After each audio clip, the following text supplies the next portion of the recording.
and it was crushed and it was sunk.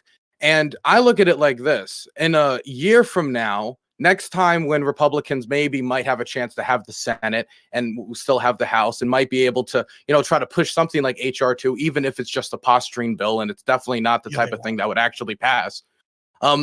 If they try to get many of the things that were offered in this deal, the Democrats will not offer it again.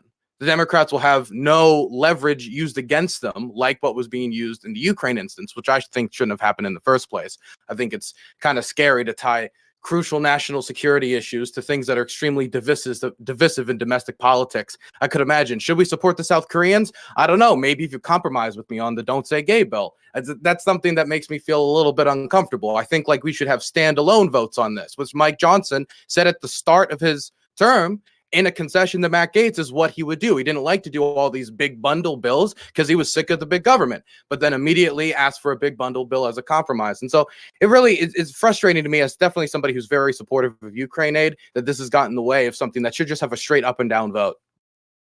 Can I ask a question, Dylan? Sure. Because I know you're coming in late, and so I don't want to accuse you of not doing something, you're not trying to do, right? I appreciate. To be clear, I've heard literally just the last 10 minutes of conversation. That's it. Right. And I was the last second replacement. Right. So I understand you're just kind of elucidating this specific thing, but the topic in hand is whether or not this is Russian influence, right? Whether or not the Russians are the real reason that many of the Republicans are not voting for this Ukraine aid, et cetera, et cetera. And so let me be clear. You were just adding that for context to say I can add that this was separate. This was just my opinion on the negotiated bill, negotiated settlement. It's something that's concerning because I could imagine we're having a negotiation about whether it's a good idea to intervene in Mexico, and then the Democrats say, well, if you want to do that, then you have to introduce Roe v. Wade on the federal level if you want to stop with the cartels. Been a problem. It's been a problem forever. Bernie Sanders got hit on it because he didn't want to vote for there was a renewal of the national firearms or act or something was tied to domestic violence against women act at the exact same time, and he voted one down for one reason, and then Hillary Clinton was trying to browbeat him over it. And it's dude, these two things were tied together. I either had to support I had to. It was a very silly attack on Bernie. I remember having an argument with my progressive colleagues over it. You can't blame gun manufacturers for things that end up being. It was a very strange time at the Bernie camp. But on the issue you're talking about, Russian infiltration, you want to hit women, right? And it's Bernie was. I want to recenter this thing. We can talk about how Bernie may or may not have voted on the domestic violence against women. As for Russian infiltration, right? I could go down to rabbit holes of Mike Johnson took this money from this specific pro-Russian oligarch, right? But all of that is reading a lot into intention, and also those funds were given back. And in a lot of these instances, you'll find $20,000 given, then they find a discrepancy, then they give it back. And did they find a discrepancy? Only did they give it back just because it was found? Did they give it back because they genuinely cared? It's impossible for me to read into all these stories. I'll put aside all the financial stuff. What I will say is I do think that Russian narratives have taken hold in some of the right-wing ecosphere's loudest voices. Now, whether these people are the loudest voices because they're the people with the most power, or they're the loudest voices because sometimes the dumbest people are the loudest in the room. We're talking about people like Marjorie Taylor Greene, who was going on cable news talking about how the Ukrainians were harvesting the organs of babies in order to try to fund the war effort, or Vivek Goswami, who was running saying that, the weapons we're sending over are being sent over to the cartels, or Robert F. Kennedy and Tucker Carlson republishing fake Russian casualty data. These types of things do enter into the ecosphere. They do affect how bases or people see the war, and it does affect people, whether we like it or not, who also vote on this legislation. I think we need to think that our legislators, while we'd like to think they're experts on the issues, a lot of them are getting just as much garbage as the rest of us off of Twitter. Tommy Tuberville is an example of somebody who I've seen constantly kind of fuck up, learn something wrong and just repeat it and then fix it afterwards. And he is somebody who was taking talking points straight out of the voice of Vladimir Putin after the Tucker interview, repeating it verbatim and taking it as face value as an American senator. And I thought that was pretty embarrassing. I don't necessarily disagree with you, but what you just said could also be said of Israel, of China, of the United Kingdom, of Saudi Arabia. This is true. Right? That level of influence just means that country has power. That I'm not saying that Russia is the only country that is influencing us in this way. What I will say is that the Russian intelligence apparatus does make it a part of their informational war. Now, again, they're not the only country that does this, but it is part of their information warfare apparatus in order to influence both American elections and trying to create discontent within the United States. A common story that we saw a lot during the Black Lives Matter movement was that there was a pro-BLM rally organized by somebody who never actually showed up to the rally, and then a counter protest of somebody who also didn't show up to the rally, and then we find out afterwards it was just Russian intelligence trying to get two people who hate each other in the same area to beat the fuck out of each other. Why the Russians do this? Well, there's a lot of speculation as to why, but I can speculate a little myself. I think part of it is if we're so wait, when you say the Russians were influencing BLM, that sounds like it'd be influencing the Dems then in that regard, huh? Although they influence not only Russian Republicans, they've influenced the far left. Their big thing, 100%, is influencing the fringes of society or areas that can cause discontent within the United States. Especially if it can just cause something like decision atrophy. For example, making it so there's so much, discontent in America. We're dealing so much with our internal problems. We look only internally and we don't look outward. For example, into Ukraine. Okay, I wanted to kind of maybe have a question to kind of recenter this, because we talk a lot about influence, how every country tries to influence the United States and its populace and things like that. That may be true. But I guess what I would ask Rashad, since Rashad is the one that brought me this topic, Rashad, in what ways does Russia influence the GOP, the MAGAites, as you call them, that is unique or especially dangerous? Can you elucidate that for us, please? I think the most interesting and fascinating way in which they do it is through information. It allows them to almost hold the Republican Party hostage in a really unique way, where once the base is convinced of these populist, uninformed, ridiculous foreign policy ideas, the politicians who run for office then find themselves being basically held ideologically and even policy-wise hostage to a base of people who don't understand foreign policy or politics at all. So then when you're running for office, you have to basically pander to these people who don't know what they're talking about, don't know what to expect in terms of proper foreign policy, and it affects Republican foreign policy, in a very clear way. You have Vivek Ramaswamy getting up in public and saying lies like Ukraine banned Christianity. When you have a strong Christian base like conservative white America, they hear that and say, I don't want my money going to that. But that's not true information. But when you're a Republican politician running for office, you will be held liable to this information, and you then have to base your policy around what the base wants. Connor, you're muted. And then we're gonna go Connor, then Lauren wants in. So okay, well, I've been researching fucking southern border fucking legislation for the past 10 goddamn minutes. Before no. Wick, is your point on that? Because I don't want to go on that right now. No, I'm gonna force you. I'm gonna force our relationship. This is it. Fucking dickhead McGee over here fucking brought that shit up. I'm gonna fucking force it. So you dickhead brought it McGee, up, bitch. Yeah, and I'm gonna fucking hit you with this shit. Tell me your fucking poison pills again. Before that, we're gonna let Lauren go then, because if Lauren has something on the point that Rashad just made, I'd like to hear it. And then I will quickly catch up to the point after my rant. No, let him rant. Oh, Lauren's just, I guess she's here. Okay, give me your poison pills again.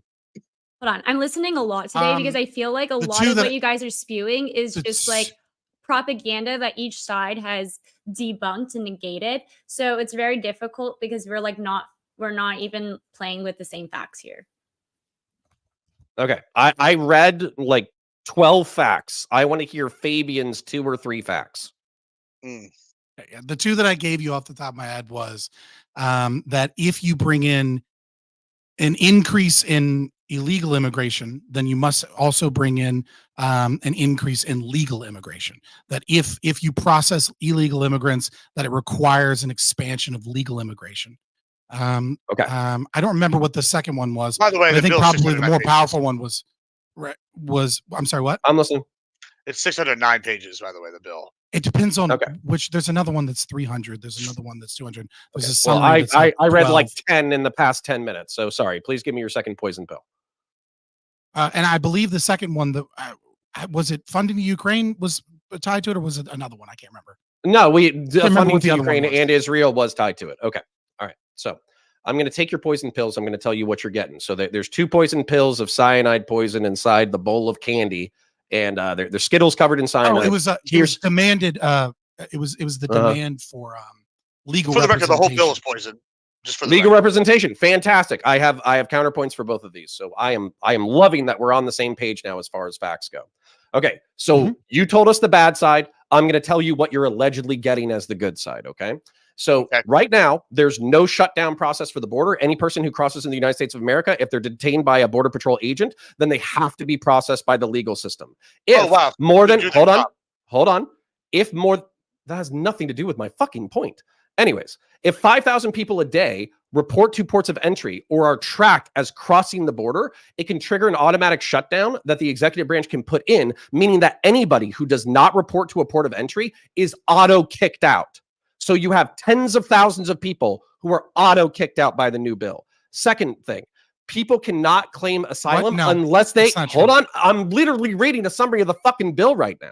Okay. No. And people, what you said about the bill is true. The consequence that you claimed, which is that tens of thousands would automatically be kicked out, is something you just made up from that. Well, hold on. There's a bullet point that supports that. In Texas I have 12 alone, other fucking points. Can you shut the fuck up? If they're legally allowed to come in, they'll just go there. Fabian, just get a piece of paper and write down your points. And to we're on point 1. So can I please have an uninterrupted fucking 2 minutes to read the goddamn points and he can write them down? Thank you. Age match. Okay. So people cannot claim asylum unless they go to a fucking port of entry. If you cross the border, you can't later claim asylum. That's one of the asterisks that's part of the bill. Bar to meet the asylum standard is raised, meaning that right now, 96% of fucking people don't meet asylum standards, but they still have to be processed. Gibbs, shut the fuck up. Yeah, he's going to go on his rant for 2 minutes. Let him go. Let him go. The bar to meet asylum standards is raised, meaning that you can kick more people out of the system more quickly. There's a preliminary screening process, whereas right now you have to be walked through the entire process. Whereas right now they're doing a pre-screening for like refugee-based fear, meaning that they're going to kick more people out of the system faster. 100,000 beds, like Admiral Gibbs fucking said. You're saying it's not a fucking big deal? I think 100,000 beds is a decent logistical bite out of what's going on, at least for those 100,000 people who get to sleep in the fucking bed. Increase in work visas. This goes to what you were talking about with the mandatory illegal versus legal entry. What it says is the expectation is that we're going to have a correlative increase in family and work visas, meaning that what we're trying to do is we're trying to make sure that the people that actually come here are productive citizens who have ties to the community, so we're not bringing in fucking criminals. Then 20 billion more for physical security. The wall only costs 21 billion. Don't know if you remember that. I don't give a fuck if it's a wall, if it's fucking razor wire and cameras, God bless them. Then 1,300 new border agents. The border wall is only 3,000 miles long. That's one new boot on the ground per 3 miles. That's a 6% increase in the entire total amount of boots on the ground. Y'all acting like this is fucking nothing is retarded. Okay, we good? Okay, go ahead, gang. I'm about to have a heart attack. I need to take a break. But yeah, I'm listening. Okay. I want to respond to that because I do have a couple of things to. Lauren, go ahead. You've been silent most of the night. Very quiet. I'm gonna take some Tums. It's just very hard to you do recognize that Biden has been flying illegals around the country like secretly without any legal precedent and without the not so secretly. Yeah, well, good. Put them in blue cities. Okay, but so even it doesn't seem like they're actually applying any of these standards, and a lot of the people that they're coming, the standards may be raised, but if they're not going to be applying the standards and they're not applying the standards now, then what makes you think that raising the standards will change anything? And then also the cost of the wall, we already set aside under Trump, we already set aside all of the materials, all of the costs for the wall. It was the Biden administration who actually spent money to store the materials instead of putting up the wall. It would have cost more to not build the wall at that point than it would to actually build the wall. And so now adding more cost. Where did they get the money from? More cost to build the wall under this bill is wild. And then 1,300 new border agents. We're having an entire invasion right now. I understand that a 6% increase would be great, but we need a huge increase, especially with so many who were fired due to the. I guess so. What's happening? I know. I just like there's so many things I want to respond to that, but it's all this border bill related. Everything Connor said, it's I feel like, but I'm just gonna stop. I just feel like Luke Skywalker in the worst Star Wars movie ever made. It's amazing. Everything you just said is wrong. So Can I literally just read a bill summary. These are bullet points from the bill summary. You can't just say it's wrong. I mean, I know, but it's Russia debate day.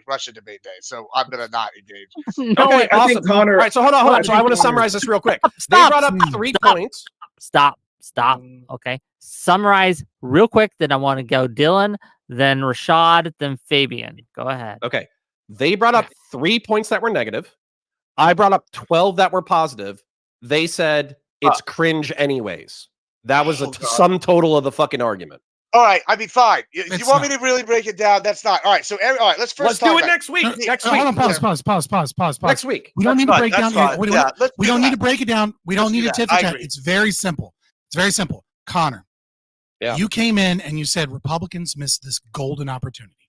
We said, hey, there are some poison pills here that The whole thing's poison pill. for conservatives where they would go, no, this isn't good enough. Then what you did is you spurged out, got pissy about it, went on several fucking, I'm doing all this, blah, blah.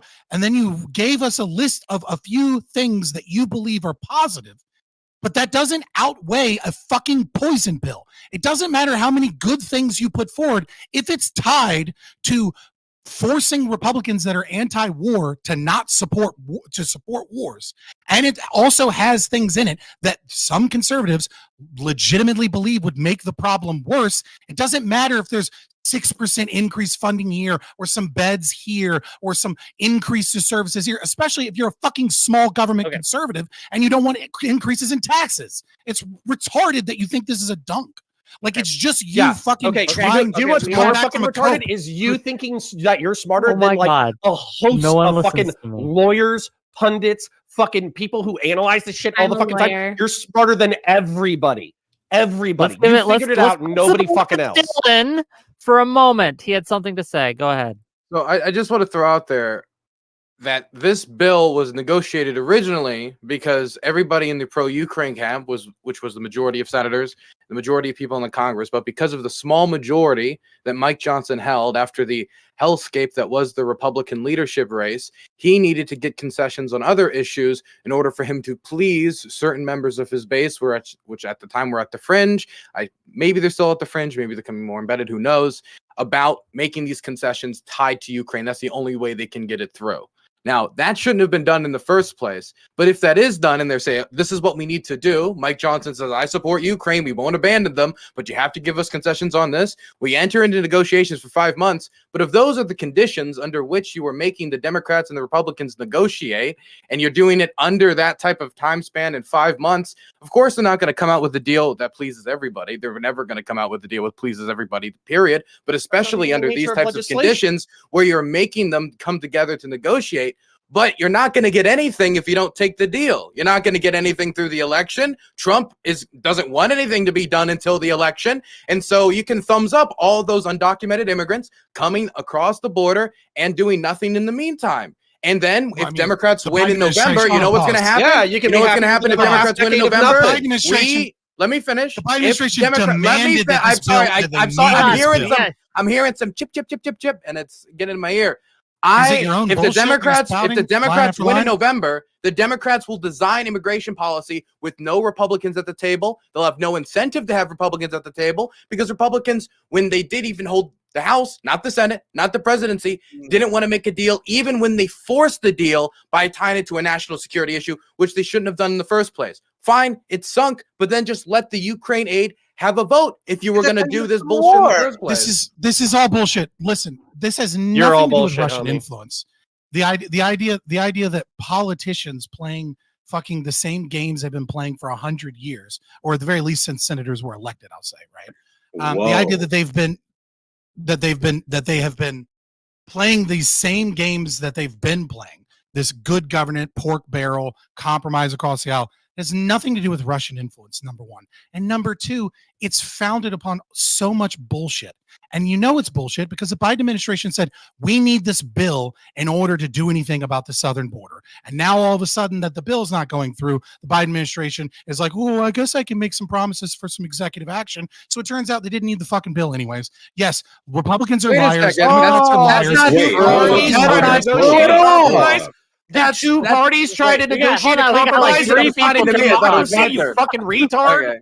Okay, we got 3 people trying to talk. Rashad hasn't been in a minute. We're going to pass the ball to Rashad, and then I'm going to let the rest of you go. Go ahead. I mean, the reality is that the base is being influenced by the pundits, by the media, and that is going to affect Republican policy. And Republican policy, as it stands right now, is greatly benefiting our enemy, Russia. And to argue that what's going on in Washington right now is just politics as usual, the data currently shows that we have passed about 27 bills in 2023, the least since the Great Depression. And if I recall correctly, the main faction derailing proper legislation in our country is the MAGA faction, the same faction currently peddling pro-Russia nonsense, entertaining characters like Tucker Carlson, Candace Owens, who have been peddling pro-Russia nonsense that influences our foreign policy, which weakens our ability to stand by our allies, to maintain a strong global posture. At the beginning of this debate, we spoke about Joe Biden's weak foreign policy, his weak posture. This is the same faction of the Republican Party that wants to show Russia and its buddies, Iran and China, hey, if you invade a country, we actually won't fund them. And if we do fund them, we'll fund them for a really small period of time. So just calculate your expenses and really just strategize around how long we'll support them, because our base no longer wants to support foreign endless wars, and we don't want to be caught up in conflict. Right now, the current MAGA base that you're copying so many pleas for are derailing American strength on a global level, and you can shift this as much to Biden as you want, but currently the Republican Party is pussy, bitch made, and that's facts. What? Right. So your argument is this is a bad governments, and that this is and the MAGA crowd is bad because we have passed less bills. I cannot imagine a more authoritarian stance have than to know that the evidence that the government isn't good is that it hasn't increased laws and legislation, and it hasn't come together. Like when you have less bills, that means that you have more consensus. Yes. Is there potential political polarization? Yes, obviously. Is there going to be some infighting? Yes. Do politics change in terms of what people care about? And are the political parties having some shifts? Yes. But the fact of the matter is that nowhere in that long-winded statement did you ever come close to getting anything close to the fucking topic, which is where the Russia influence is. You just told your dumbass. No, you fucking retard. Saying that X helps. If anybody's retarded in this room, it's you. If anybody is retarded in this room, it's you. If anyone is lacking in intelligence, it's you. Basic logic. So you believe that it's beneficial for the American people for less laws to be passed, for less people to be taken care of. For you actually believe that's functioning government. Kathy Newman, that's not what I said. Marjorie Taylor Greene. That's what you are. That's what you are here today. You think a functioning government is don't understand. I can say Ilhan Omar, AOC. It's very simple. It's very simple. It's very simple. It's very simple. Your argument is these actions, or rather inactions by the Republican Party, stopping actions, helps Russia. Therefore, this is irrefutable proof that Russia is in control and or influences the Republicans. There is a massive fucking leap there. Do you deny the influence? Circumstantial. Yes or no? Do you deny the influence? I said in the very beginning that what you mean by influence, that you could say by Russia, is no different than what you could say about Saudi Arabia, Israel, China, UK, France, Australia. And in fact, it's much more evidence that countries such as Israel or countries such as the UK have far more influence on our politics. And you think their influence is having a much more negative effect than Russia's? I think Russia's influence is having a much more negative effect. Look at our foreign policy. Russia ain't doing shit. You're saying, what is their influence, dude? What do you mean Russia isn't doing what? Shit? 2000 the largest war in Europe since World War II.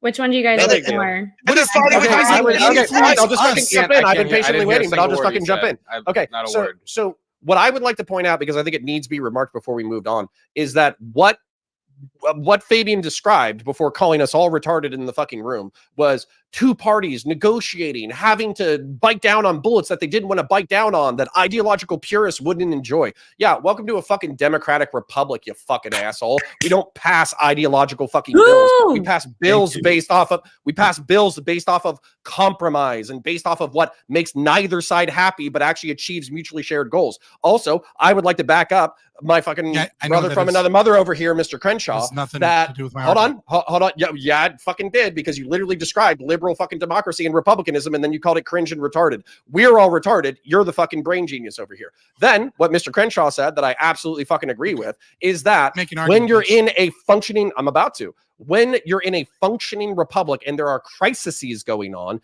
a sign of health within a republic is the intelligentsia of that republic coming together in order to pass bills that benefit everyone. But what we effectively have, what we have had, shut the fuck up. What we have had is we've had a fringe corner of the Republican fucking movement that only represents less than 20% of the fucking population, effectively holding the rest of the population hostage. So yeah, I would see this as a republic in decline due to the actions of selfish assholes. This makes no, so there's several problems with your argument. So first of all, I'd love to hear them. Intelligentsia are not politicians, right? You could argue that before the 17th Amendment, that are they smarter than the people who work at fucking Walmart?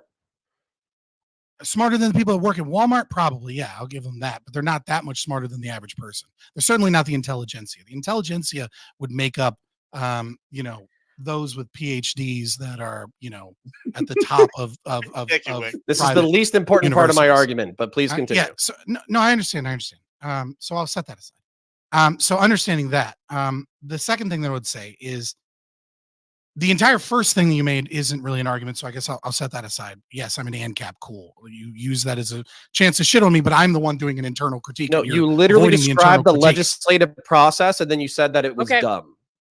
Okay. No, I didn't. I didn't say that the legislative process was Fabian, dumb. I do agree with that. Fabian, get to your point, Fabian, because I want to get some other people in. Concise. Right. And so the next thing, whilst describing how based republicanism is, right, where the concept is that in order for things to pass, there needs to be compromise. You also said that there is a corner of the Republican Party that represents roughly a fifth of the country, and they're stopping compromise. That is by fucking design in constitutional republics. That's literally by design. You just described your process, which you said I was stupid for calling stupid, which I didn't, but I will now, which is fine. And then you later made the exact opposite argument, which is that how dare one section of the Republican Party hijack on behalf of 20% of the fucking population. If 20% of the population don't like something, okay, and then the other 80% can't get 50%, guess what that means? That means you don't have the will of the people under this fucking Rousseau kind of social contract theory bullshit that you support anyways. So even under an internal critique, you contradict yourself. You just spout bullshit, dude. Make a fucking argument. Wrong. I'd like to make an argument. Right with that. I would like to make an argument. Briefly, then I do. From a philosophical perspective, I think I could agree that you don't want to have some legislation fucking process that is, basically contrary to the interest of 20% of the fucking population. And when they drag their feet, you should probably listen to them. I think in principle, I agree with you. However, I think that this 20% of the fucking population is retarded and deserves to be called actively fucking retarded. God. And the reason why 50%. And it's not 50% because 45% of the Republican Party is not MAGA and a third of the country doesn't vote. So it's not fucking 20% of the. I don't even think it's 20% of the fucking population. More failures of constitutional republics. If you guys make me do math on this panel, I'm going to be very upset at you. Okay, I don't want to do fractions and percentages right now. What I want to do is make some money. So I'm going to read my super chats real quick. And then we'll get back to the actual debate at hand. Okay, cameraman 502 for $5. When was the last time Democrats dropped items like amnesty? Not sure we should be coddling unpatriotic nationalists since they won't do jack. $5 from Artemis Fowl. Passing laws just to pass laws is not a proper form of government. Israel is having a substantial negative effect on the Democratic I also Party. like super $5 more just so from you Artemis know. Fowl. MAGA isn't a fringe of the Republican Party. I would read Majority of them the out Republican Party votes after. for Trump in primaries more than 2 In case to 1. anyone didn't know. And there we go. Okay, back to the matter. And thank you for the gift sub, Admiral Gibbs. Really appreciate you. Okay. And then back to the matter at hand, gang. I want to really set, we are getting, my frustration here is we are being very pedantic, and I want to just the concept. So the concept is there is a emergency happening. We can either take this from the Ukraine or on the border. In both cases, it is being painted as an emergency. And in both cases, because people are dragging their feet, we are unable to act because we have, again, this one might say a broken system. I want to ask the panel, right? Is this a good thing and a sign of a healthy republic? And B, right? Is this due to foreign influences? Yes or no? And that's what we're going to go. Okay, so I want to finish that concept while answering your question. So we have a crisis. We can't act. Is it good that some people can hold the fucking ball or whatever?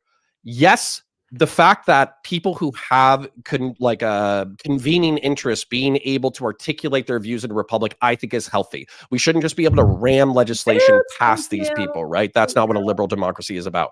However, while saying that, that is not mutually exclusive with publicly bullying these fucking people for having retarded perspectives. So for instance, if 20% of the population is holding the country legislatively hostage, and then they get 80% of what they want, but they don't get the remaining 20%, and then they still turn over the fucking board game, throw a tantrum, and walk away, you can call them crybaby, illogical, bitch-ass fucking pussies who don't have an understanding of geopolitics or the fucking economy or immigration or fucking anything. And that is also a good thing within a democratic republic, is bullying your fucking retarded opposition.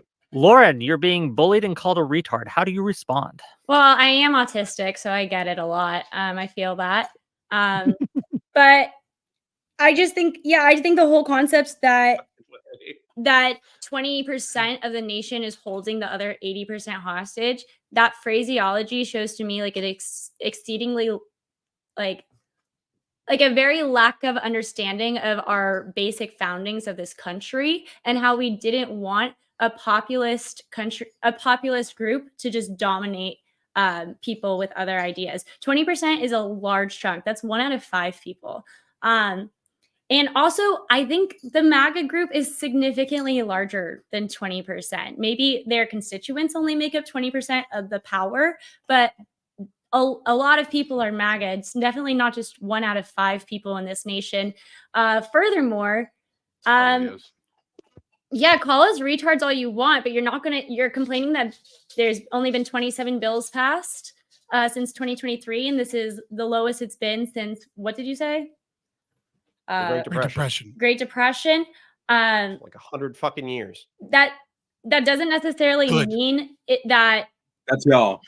It is y'all. It just means that we're not, like, the left and right aren't cooperating very well, and that we're disagreeing a lot. It doesn't mean that one side is holding the other side hostage. But I would view that as an ideological issue if you get 80% of a fucking decent border bill, and then you're like, 3 things are wrong, go fuck yourself. It's not that's that a problem. 3 things are wrong. It's not that 3 things are wrong, and I think that you're being purposely obtuse here. It's that there's a poison in the pill. There's things that no conservative. Could you find a perfect bill that fits everybody's demands? Even if 99% of the bill is great, if 1% is completely detrimental to everything conservatives believe in, they're not going to vote. So, for instance, you can have a bill that's going to be like, Donald Trump will be automatically made president, and the border will be made, and all Democrats will have to have their mouths closed for an entire week, but abortions will be legal. And I bet you, Lauren, abortions for everybody. Abortions. Then Lauren,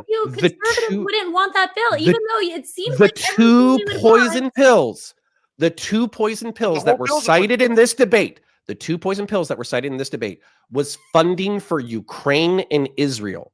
That is not a poison pill to anybody except for isolationists. Yes, it is. Nobody gives a fuck about that. By the way, to be clear, the whole reason this debate was happening in the bill is because it was tied to this issue. And then the second poison pill The second poison pill was that it was going to increase legal immigration, which when I read the bill summary was increasing the fucking working legal visas for people to come here, basically increasing the quality of American immigrants. So to be clear, there could be other poison pills that I'm unaware of, but increasing the quality of immigrants and funding our allies were the two poison pills that MAGA isolationists simply cannot swallow. Right, Which let me- I will call them. I love you, buddy, but we retarded got to get more pussies. people in. We got to let more people in. I love you, buddy. Right? I know you want to fight them all, and we'll get there. But we got other people waiting in the wings. Admiral Gibbs is going to go crazy if he doesn't get his say. We're going to give Admiral Gibbs a microphone, and then we're going to let Dylan respond. And that's how we're All going. right. So first, I want to say, as to your question, I think it is not a sign of influence of Russia. Right. I think the Republic is working as intended. It's purposely designed to be slow. That is what it's always been. There's a reason why it's set up that way. That's how it protects government. You want small government. You want it to move slow. You don't want rapid change quickly. Then to your argument, 20% of us are just retarded and we're holding up bill. We don't know what's best for it. I really want to take offense to that. And like, this is the issue. You're sitting here and you're reading to me these things that you think are pro good things on the bill, right? But you're not here. Like, I can literally go 200 feet, and if y'all challenge me to do this after, I can go outside. There's a migrant camp just around the corner. Like, there's literally a migrant camp. I talk about it all the time. I have videos of it. Like, it's there, right? So, like, this is a problem we're dealing with. There's not enough infrastructure, right? So then when you're going to sit here and you're going to tell me, as somebody living, I don't know where you are, but I know you're north. You're sitting here, someone up north going, hey, buddy, let me come down and tell you what's going on down there. And you know what's best for you. These are the things you need. And we're going, oh, these 50 new judges are going to cut down last year's stuff. Great. That's really good. I'm happy those 50 new judges are going to help. It's an 8-year list, 8-year waiting process for some of these asylums. So that's just ludicrous that you're going to sit here and say that's enough of anything. Oh, like, I mean, I can go point by point, literally for everything in the bill, and it's every single one's a poison bill. And so, like, whenever you're sitting here saying this is a good bill, that just shows to me that you do not have any real idea of what is happening down here. And I'm willing to discuss this on a different panel, like, and we can go back and forth about it. But like, if it's Russian collusion, it's bad. It's not a thing. It's a left-wing lie, and it's ironic because they're sitting here in collusion. Everybody I need to dismantle this point because it was pointed at me. Number one, my entire extended family, well, not my entire extended family, a healthy chunk of my extended family is in Texas. So no, it's not like I'm unaware of what happens on the fucking border. Number two, I live in fucking Orlando. I'm awash in Venezuelans and Cubans and Puerto Ricans and all the brown masses of the fucking world. I see them every goddamn day. So acting like having Hispanic people around you is an existential fucking crisis. I get it. It's fucking annoying. Sometimes they throw trash out their cars. They play their music too fucking loud. I fucking get it. They're annoying. It's not an existential threat to the fucking country. And the barbacoa is great. Like, I mean, like, where are you going with this? I mean, like, I'm saying I'm being more racist than you while dismissing your concerns. I do like. I think. I mean, I'm Hispanic, so I can't be racist to my own people. Well, you can. You absolutely can because you definitely look white, and there's a whole like racial hierarchy within the Hispanic community as far as who's more Spaniard versus who's indigenous. However, the point being that you guys are bringing up how this isn't enough. I agree with you entirely. I think that we need to fucking borderline launch a neocon fucking Central American war on drugs fucking war. Poison pill. The entire fucking continent. I understand the concept of You're poison. delineating way too far from the top. I'm just saying you're saying so dumb. I'll define it for you. You asked. I'll define it for you. I'll define it for you. So you're saying that even if 80% of the fucking bill is good, the remaining 20% is so bad it ruins the 80%. And that's literally what a fucking poison pill is. Enough. You keep acting like you asked me the definition, and then I told it to you. Right, exactly. So you're acting like as a conservative. Listen. I understand. Fabian, and we're gonna take a minute, right? I get it.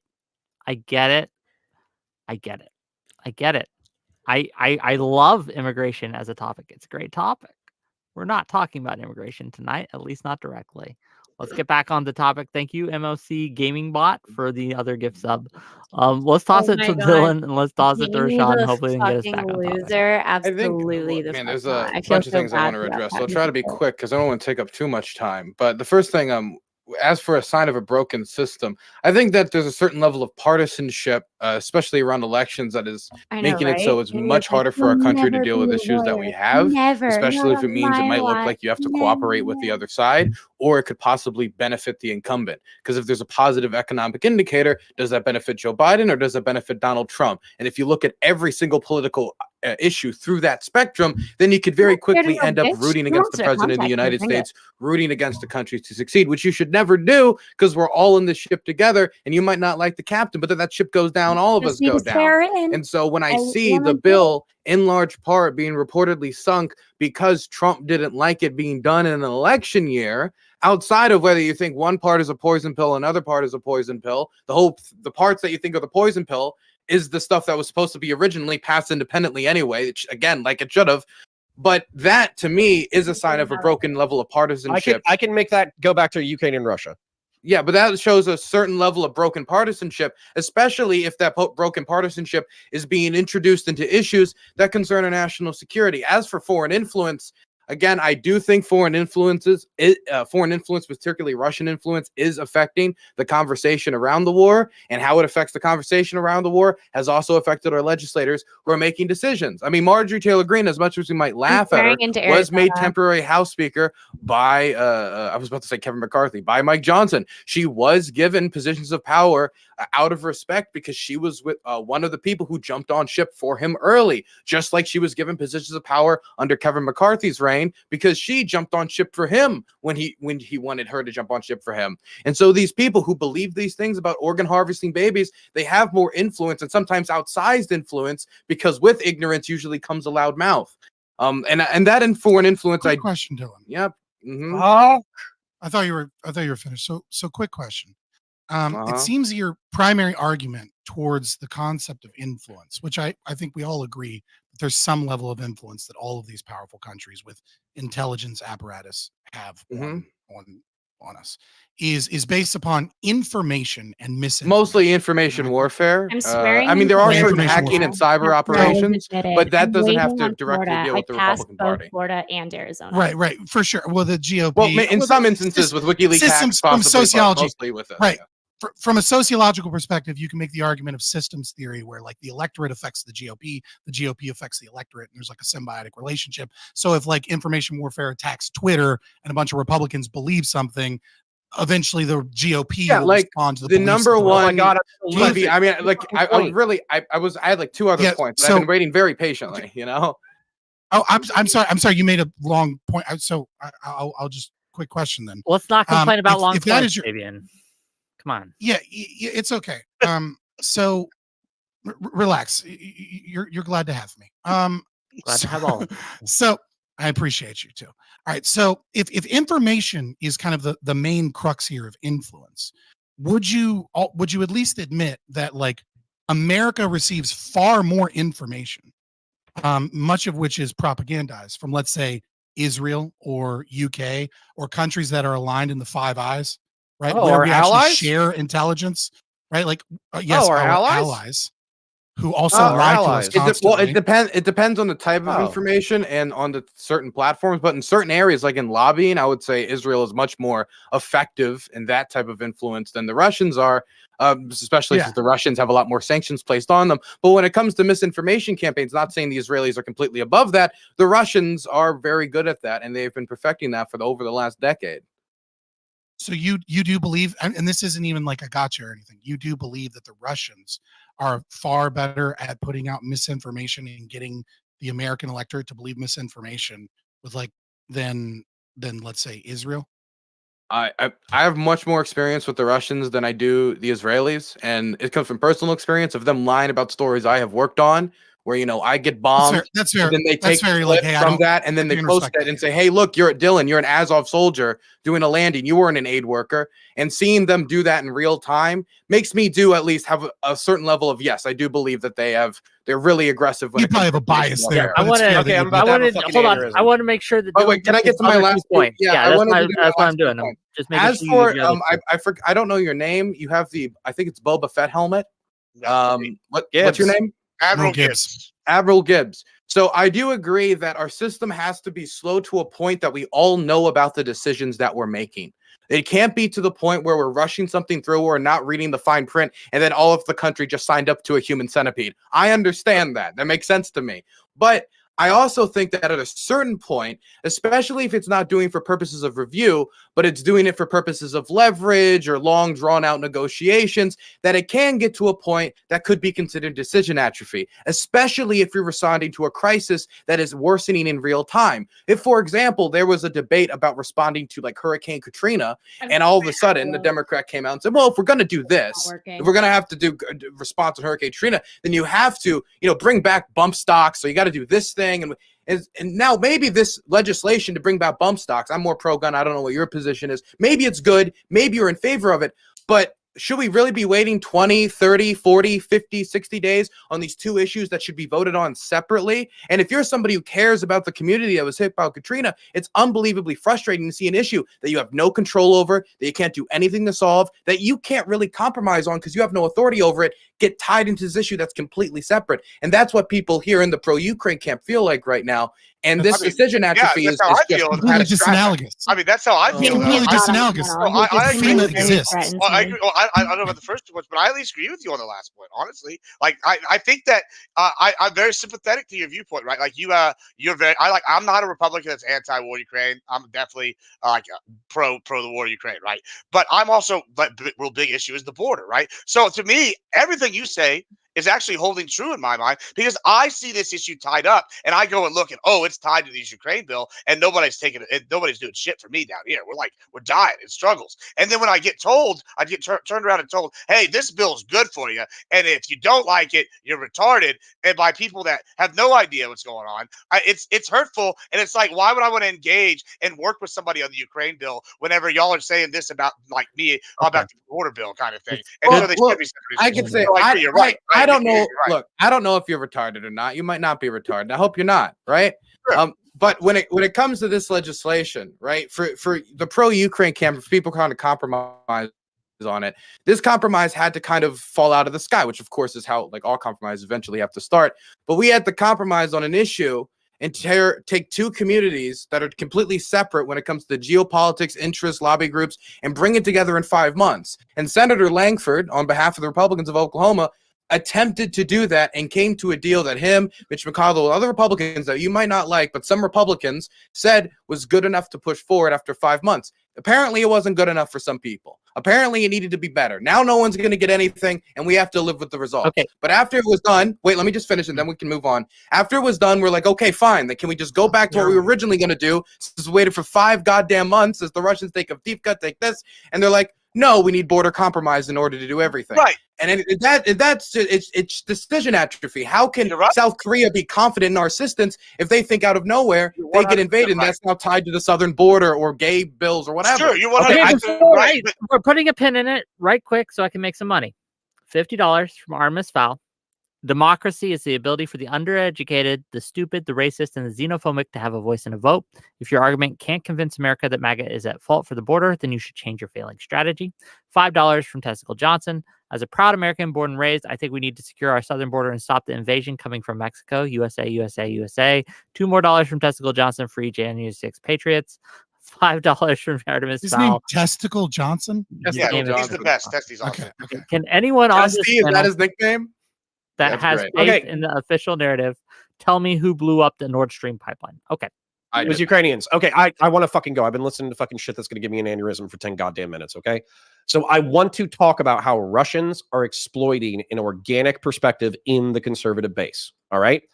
Isolationism is organically rooted in the conservative base because of the war on terror, which was disproportionately fought by conservatives, okay? There is a real grievance here. And the grievance is that the United States effectively lied to its own population, spent $2 trillion, thousands of lives, and hundreds of thousands, if not millions of foreign lives in fruitless wars. That is a real thing to be scared about. That is a real thing to be angry about. 100%. Okay? Post-World War II, the world police position that the United States is currently in was never adequately explained or justified to the American population. As a result, a healthy chunk of our citizens are like, why the fuck Are we doing anything in Yemen? I've never met a goddamn Yemeni person in my entire fucking life. Why are we blowing shit up over there? But the truth is that after World War II and with the rise of Soviet, yeah, of course. But guess what? Oil's expensive. Don't you like fucking Funko Pops, you fucking ANCAP fuck? Anyways, so this is an okay fucking grievance. It's perfectly fine. And I actually deeply sympathize with the conservative concern of why are we spending billions, if not trillions of dollars to secure foreign countries when we can't even secure our own? What the fuck is going on? I totally understand that vibe. And not only that, I fucking agree. I joke about wanting a greater United States of America. That's my ideal. I think we should be a great continent. However, my real solution that's pragmatic is secure the fucking border. We're either a country or we're not. And a country is able to secure its fucking border. But anyways, Russian information warfare, this is how we tie it back. They're capitalizing on the isolationism and they're asking Americans to step off of the world stage. And power abhors a fucking vacuum. So when you have 20%, like I said, of the population who I think irrationally, if you don't want to call them retarded, irrationally gets 80% of what they want, but then throws a fit because they don't get the 20%. And you have propagandists who are hosing up the fucking Russians and they're cheering that on. They're like, fuck yeah, fuck Ukraine, fuck Israel. They don't get money until we secure our border. And on top of that, this bill fucking sucks. It only got 80% of what you want. The remaining 20% sucks ass. It's a poison pill. It's a piece of shit. It's a fucking secret 4D chess move by the fucking Democrats. Yeah, I'm going to call you a fucking idiot because I think you're a fucking idiot and you don't know how politics within a negotiated democracy fucking works. I almost think did the bill get 51% of the votes? The concept. No, it didn't. 80% of the votes. Propagandists won. Okay, I don't. So you're saying the propagandize the remaining 35-40%. Yeah, the 55% in favor of the 20%. 55%, roughly the 55% of Americans who identify as MAGA and their representatives propagandize the remaining 45%, and they said it's not worth it. Kill the bill, and they successfully killed the bill. And I think that's a stupid fucking move. Your belief, hold on, your belief is that our senators and congressmen in general are susceptible to political propaganda to where a majority of the party can be swayed very quickly and easily by the needs and desires of 20%. Just a fact check here. I don't believe, hold on. I don't believe, and someone can correct me if I'm wrong, if there was new developments I wasn't aware of, but Mike Johnson did not allow the vote. I'm live streaming on someone else's channel. That's how I'm able to talk to you. Republicans and Democrats both supported the bill. But because the minority didn't want it to go up for a vote, he didn't allow it to go up for a vote. Was that correct, or am I mistaken here? No, you're not mistaken. I mean, parliamentary procedures in the Senate have a lot of weird rules and things. So they convinced the power player, if I may. Yeah, technically it'll come back. Please, they didn't convince anybody. Both of you. The reason I say that is because Russian influence doesn't need to convince everyone.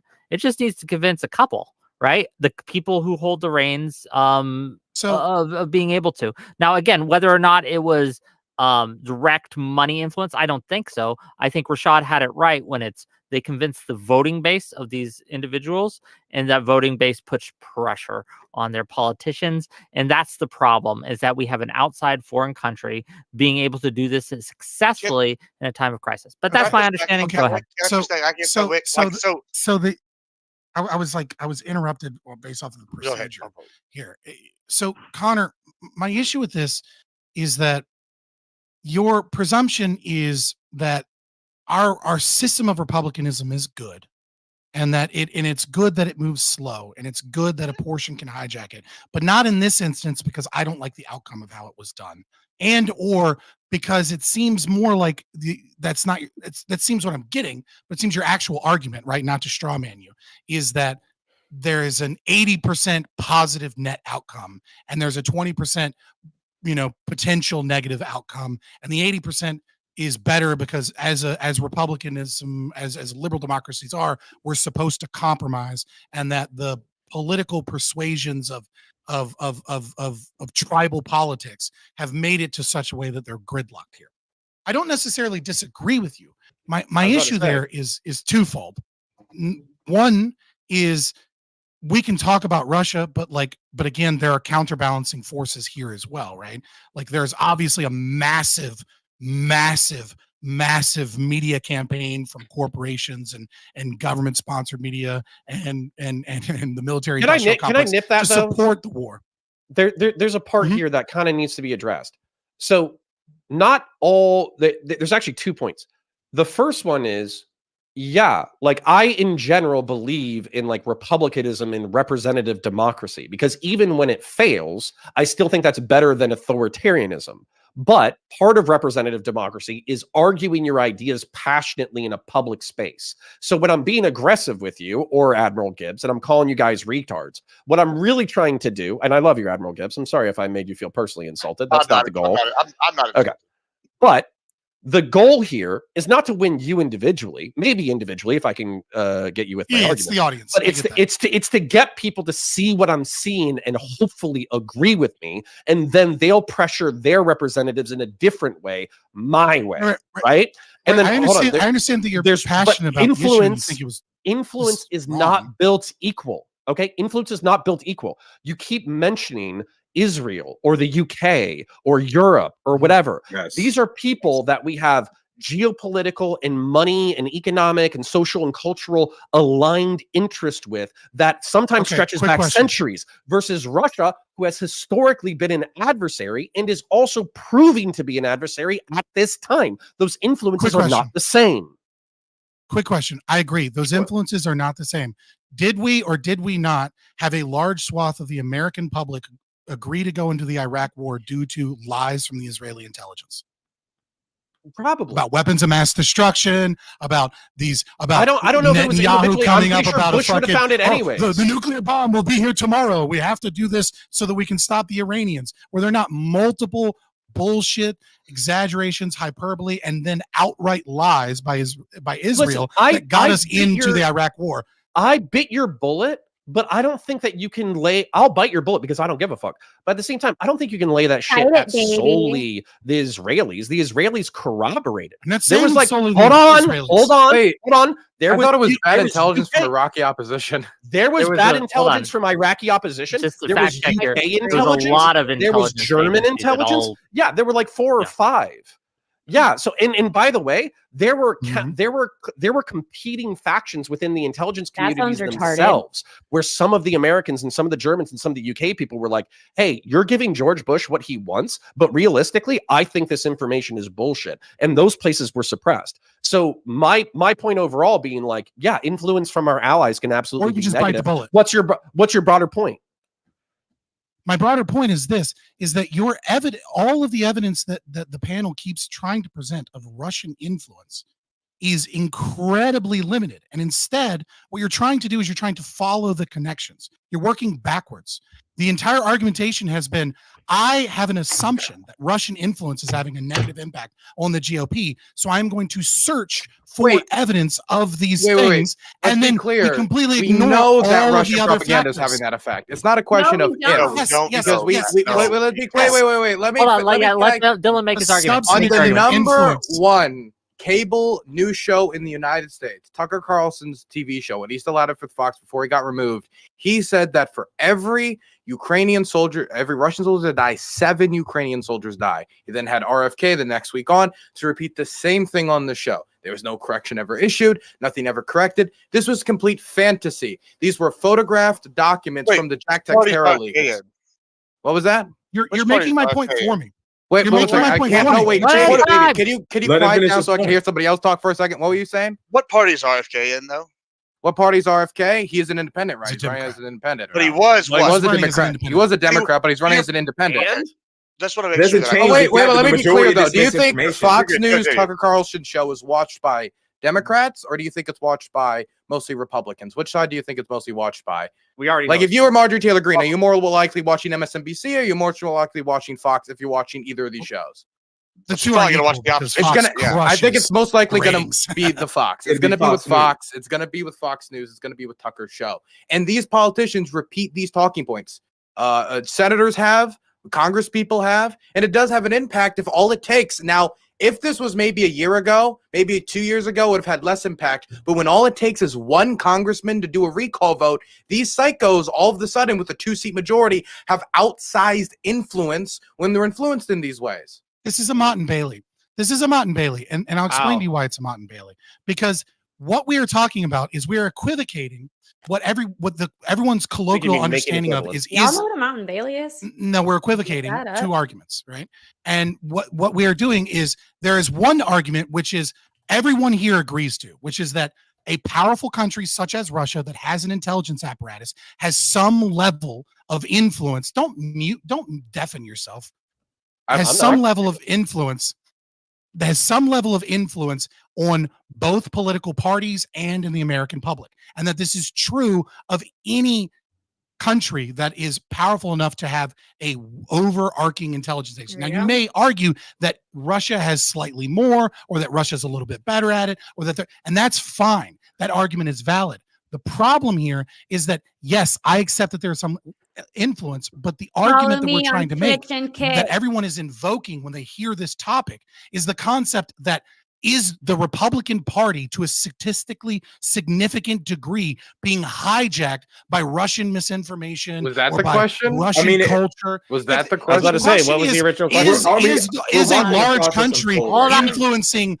If the question is does it exist at all that a large country such as Russia has some level of influence, then there's no point for this fucking panel, because the obvious answer is yes. That's true of China, that's true of Israel, that's true of UK, that's true of France, that's true of Australia. Dylan, but Rashad, I want Rashad to answer that question. I don't want to get too much into my argument, like intelligence operations. Which is you're going back. Talking about the Russian intelligence attempted infiltrating of the National Rifle Association, the Russian intelligence infiltrating of FBI confidential sources, which we're now finding out a little bit more about as more is coming to light about what Jim Jordan and other congressional Republicans were relying on as they're going through with the Hunter Biden case. It's hard to know exactly how deep either intelligence infiltration or something like that is, because I don't have access to the intelligence. You don't have access to the intelligence. So all I can monitor as of right now is the Internet Research Agency, which the Russians funded to spread misinformation in the United States. I can point towards attempted maybe infiltration of the Russian Orthodox Church with spies within the United States, but it's going to be hard for me to outside of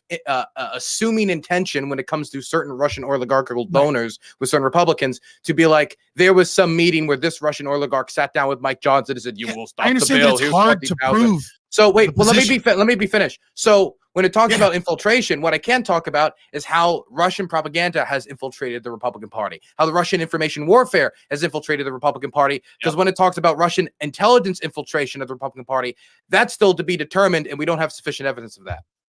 Yeah, the question in tonight's debate is Russian influence, to be clear.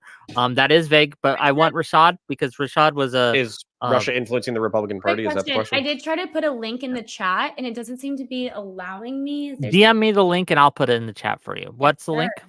It was something about how the Russian influence is not nearly as, like, although Russian influence exists, there is absolutely no data to show that the election was lost due to that. And in fact, the Russian influence seemed to really only affect far right people who were already far right. So it didn't seem to actually sway. I'm going to comment on this whenever I get. Well, to be clear, I'm not talking about the election. Far right elected officials are. We're going to go to Rashad first. Then we're going to They're not talking about the last 8 years of Russia. We got to let other people in. Fabian, we got to let other people in. We're going to Rashad, then we're going to Gibbs, and then I got more super chats.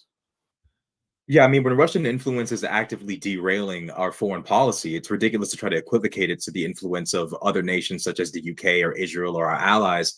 When we have congressmen like Matt Gaetz saying he would prefer Russia, an American adversary, over Ukraine to be a part of NATO. We have Ted Cruz going on Twitter and reposting Russian propaganda. When we have Marjorie Taylor Greene saying the things that she said about Ukraine and babies and all this nonsense. We have Tucker Carlson going to Russia and romanticizing Russian culture and lying to the American people and saying the reason why you don't have a good grocery spending life is because our politicians are manipulating us. And in reality, Russia actually has a grocery paradise. When we have this going on, this conjunction of operation between both conservative media and conservative politicians, it becomes really obvious that there is an influence, and it's slowly but surely building. I mean, you mentioned conspiracy theory when it's literally happening in front of us. This isn't Okay, this hold isn't up, 9/11 truth. So Fabian, your argument is that they're not bought and paid for; they're just retarded. No way. That's your argument. They're just doing it for free.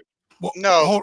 First and foremost, When when it Tucker hold on, first Carlson and foremost, goes to a grocery mine- store, mine- yeah, hold when on, Tucker pause. Carlson But goes he's to a being grocery we're gonna go store, through. We're gonna go through point by point, real quick. Ted Sure. Cruz, Rachel's ghost. probably more likely just retarded.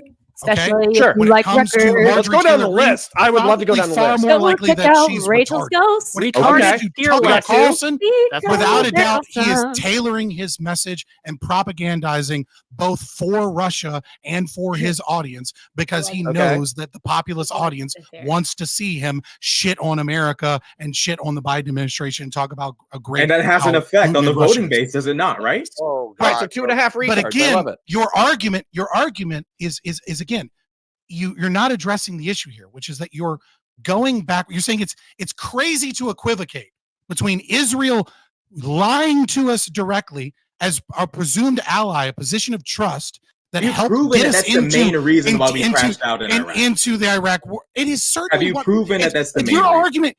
It is synonymous with your argument is the concept that a few politicians and a small portion of the American public are That are spouting actively misinformation. derailing foreign I don't know how policy. old you are. I Do don't you have know any how old evidence you of are. it? I don't know how old you are, but if you were alive during the time the lead up right before the Iraq war, fucking everybody was talking about weapons of mass destruction. It There's was a a talking huge point. point. of There's a every huge point fucking right here. politician. There's a Was huge George point right Bush here. an There's a asset of the huge point Israeli right here. government? There's a huge point right here, which is You think people Marjorie keep Taylor using- Greene is an Okay. asset? Not just of the Fabian. Russian- Enough. what- Not just what's the Fabian. argument? Enough. Not just Fabian, but we keep using the word equivocate, which means use ambiguous language so as to conceal the truth. Whereas I think what we're Yes. looking for is equivalent, which is making something equal in value. Please, let's not do the definition debate. Admiral Gibbs. I'm doing that on Admiral purpose Gibbs. I wanna because hear how do we know Admiral what we're Gibbs. talking about? I want to hear Admiral Gibbs right now. So Admiral Gibbs. I got a few things I want to say. Well, first of all, And after you, we're gonna go to the super chats, and you're not gonna interrupt my money, gang. Okay, just FYI. But go ahead, Gibbs. So first thing I want to say, this Tucker Carlson thing that I've heard several times tonight, I gotta say is the biggest pussy bullshit talking Thank point I've ever you. heard, and I'm going to tell you why. If anyone in here wants to be a person on Twitch or anyone wants to be a journalist or whatever, if they have a chance to interview Putin, they're going to interview Putin. Like if Why? North How did Korea, he do it? if Kim Jong, That's hold not on, the problem. Hold on. If Kim Jong was going to call me up and go, Gibbs, you want to interview me? I would do it in a heartbeat. And I don't know if you know this, but dictators having people go to their grocery stores and then talking about how good they are just in order to get the interview is literally a meme that they did in the movie called The Interview. They take him to a grocery store. Like, this is the thing dictators do. So for y'all to I don't It was want good to that Tucker take. has a Wait, formula. no, I'm not Hold going to on. learn. I I'm not. have Wait, waited. no. Tucker has a I'm formula. not waited. learning Let me journalistic finish. ethics from Let me Seth finish. Rogen. Okay, I'm Let me not learning finish. journalistic ethics from Seth Rogen. Let me just finish here, all right? So that it's literally a meme. We all He's not know it. wrong. Like, y'all are being disingenuous when you say y'all wouldn't do the interview if you would. Like, I know Yo. right now, if Wick was That's going to not get the paid, problem. started making money, he would do it. Like, Gibbs. we'd all do it. Next, second, the idea that like the average person, the average Republican is sitting there thinking about Russian collusion, and when you're talking about this 20% that didn't want this bill and other things that go on, like, is ludicrous. The average person's not sitting here thinking about Russia, Ukraine. They're thinking, why is the grocery prices going up? Why are my tax dollars going up? And then when they turn and see, oh, we're having a literal invasion, they think this is a foreign policy issue that's right on our border. What are we doing about that? As opposed to that's a foreign policy issue half a world away. And like, so Dude, when you're going to sit here and say Part of it's the Russian reason, collusion, you're part of just the reason why, part of the reason why there was an increase in cost of groceries and in fuel is because of the war in Ukraine, though. You're just Part of the reason dismissing why we have inflation all is of because what of the the war in Americans Ukraine. are doing. And You're the just Russian dismissing economic all of hit is regular worse. Americans. And it's just ridiculous. And it's really disingenuous. And it's like Is literally, it though? I mean, Tucker Yeah, Carlson it's sat there and gave him a softball interview. Really, like So, he's like, It working wasn't. backwards. Tucker gave him the weakest interview. Tucker gave that man the weakest interview of all time. Inflation argument. Hold on, these people Enough. are upset about these Enough. things that are happening. These people are. Enough. Gibbs. Inflation's the Russians' A moment. fault. I'm almost Don't done. I'm on my forget. last thing.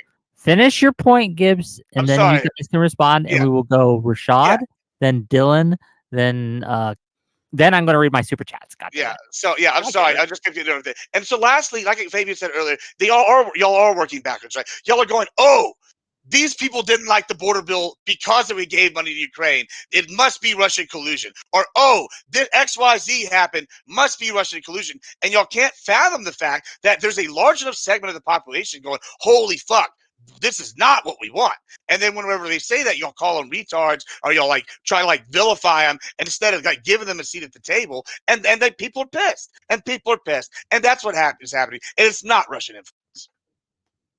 Okay, I have a direct fucking response. Hold Can up, you hold Rashad? up. Rashad responds, then Dylan responds, then I'm reading my goddamn super chats. Go ahead. Well, the most insidious part about it is Tucker made more of an attempt to demonize NATO than Putin did. He kept trying to recenter the conversation to how bad NATO was, and Putin kept trying to center it to 800 AD or some shit. The idea that somehow or another what that man did, Tucker, what he did was not insidious, was not manipulative, was not pushing the Republican base toward a much more Russia-friendly, Russian-favorable, and anti-American, anti-NATO narrative. It's not true. And this is going to have negative effects on our foreign policy, especially when you have people like Candace Owens not only being anti-Ukraine, but also being anti-Israel. So now you have a double effect here. Then we also talk about you've never been a right winger. Okay, we're gonna let Big Dog. We're gonna let him go. Anyways, the idea that somehow or another this is like a weak thing. It's not gonna have any significant effect.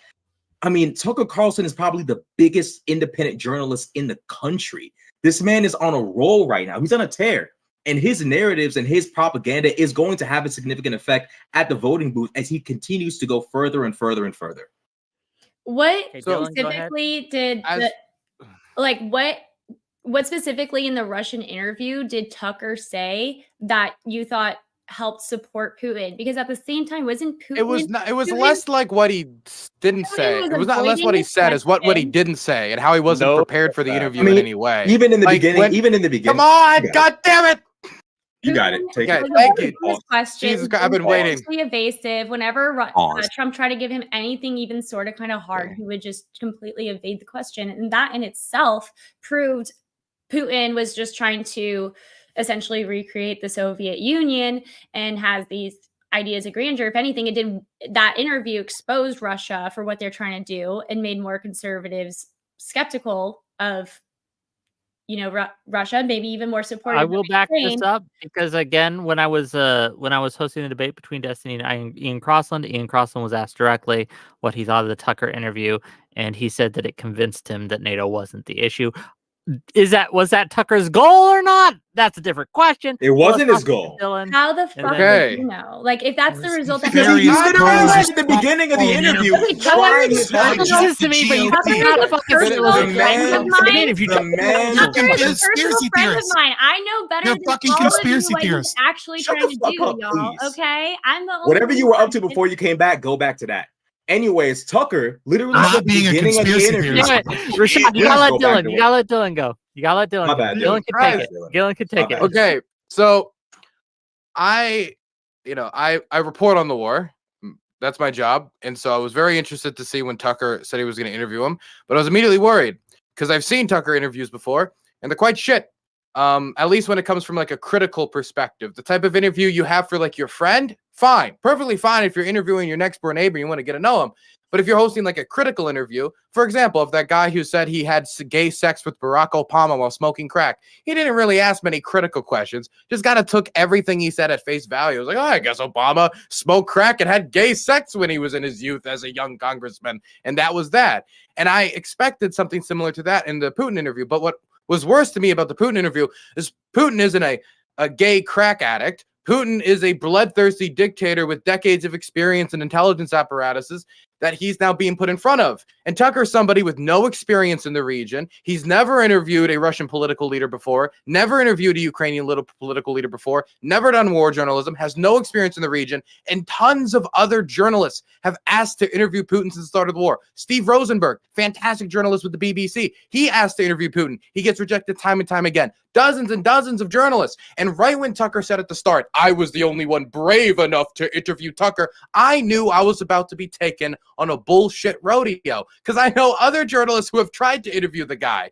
And then he goes in there and he has no knowledge for 44 minutes as Putin goes off just writing his own version of Russian history as he sat there completely out of its depth, getting confused about what the Orange Revolution was when Putin started talking about it, because Tucker doesn't know anything about the Orange Revolution.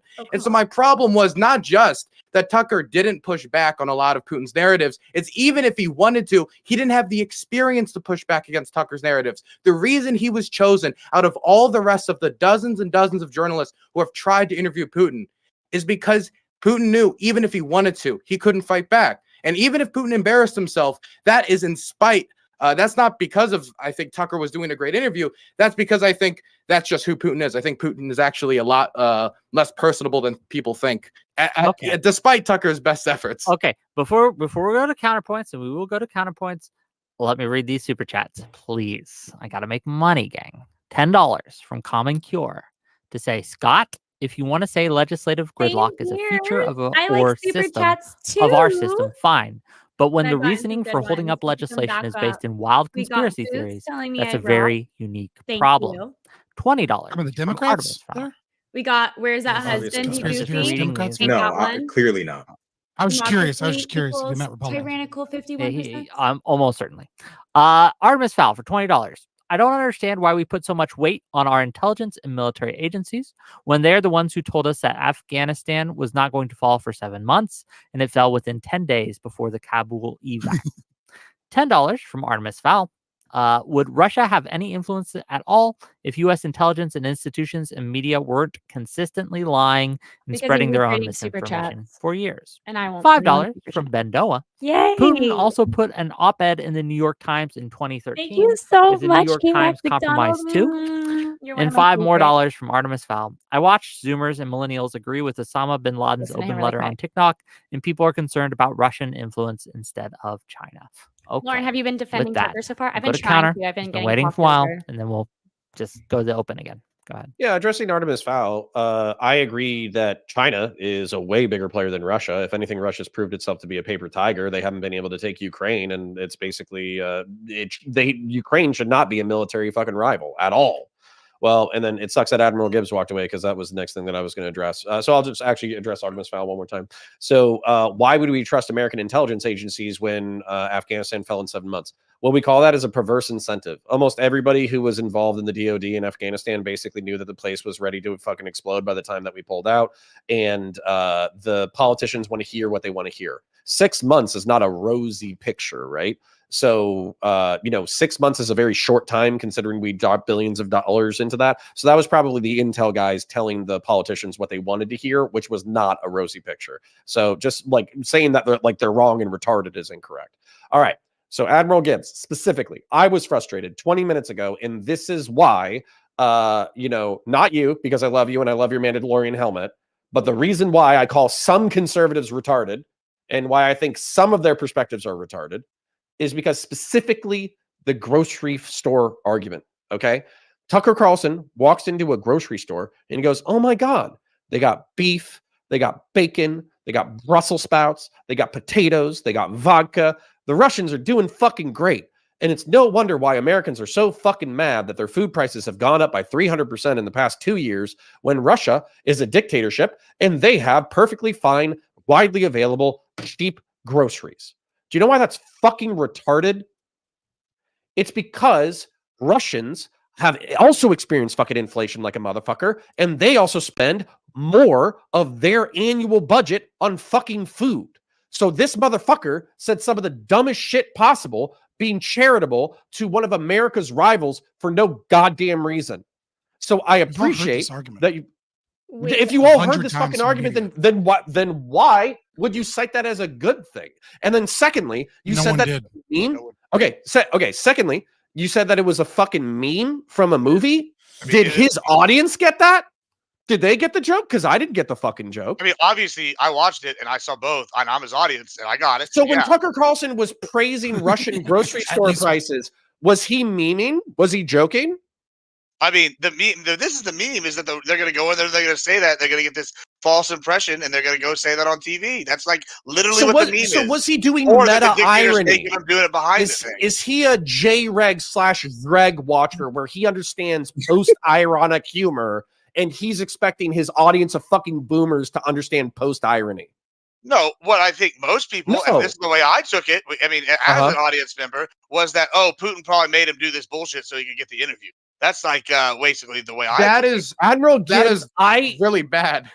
Yeah, I wildly Like what? Like respect listen, your intelligence thinking that far ahead compared to the average conservative who probably went, "Oh yeah, based. Russia has cheap groceries. That's fucking sick. I don't know why I have to tolerate all these blacks and Hispanics and gays in my fucking movies. Why don't we just purge all the fucking degenerates and get cheap grocery prices? Authoritarianism is fucking awesome." That's literally what I expected most people to get from that. Speaking of average conservatives, I want to hear Lauren's take on this. I'm gonna Damn, he just called you retarded. What the fuck? No, I said average conservative, right? Yeah. Okay, whatever. So, when it comes to the groceries thing, Tucker's whole point was that Biden's foreign policy of the embargo, which was meant to harm Russia, did not work. So the fact that you just completely how can you say that?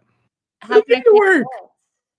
I mean, hold on. Let her get her argument out. No. Okay, I'll let her finish. I disagree with the What? premise. Do you think the embargo helped Americans? Do you think the embargo was good for I Americans? think it helped our foreign policy significantly. You do. I mean, I assume when you say embargo, you mean sanctions. Not wait a second. I assume when you mean embargo, you mean sanctions. Yeah. So yeah. Okay, so that's the first thing. The second thing is the purpose of the sanction wasn't destroy Russia. The American government doesn't want to destroy Russia. That's the last thing the American government wants to do. The reason why the American government's terrified of escalation and terrified of Putin regime's collapsing is why during the Wagner coup, they told the Ukrainians to chill, don't do any big operations during this, is because if the Russian government collapses, the entirety of the former Soviet nuclear arsenals within Russia. The entirety of it. And if it collapses into some weird warlord state, where are all those nukes going to go? What's going to happen to all these nukes? This is why we negotiated with the Ukrainians and told them to give up the nukes and give them to the Russians, because we wanted to concentrate them all in one area so it would be safer. Obviously, I think in retrospect, most Ukrainians that was the beginning of regret that. But no, my point is my first point is the point of the sanctions was never to destroy Russia. The point of the sanctions was to hurt the Russian economy and undermine the Russian war machine. Both things which have been achieved and will continue to be achieved. The Russian ruble has been inflated. I'm sorry. I don't know if you know anything about the Russian economy or not. Can you tell me about the fantastic Russian economic indicators that I have missed? Go ahead, Lauren.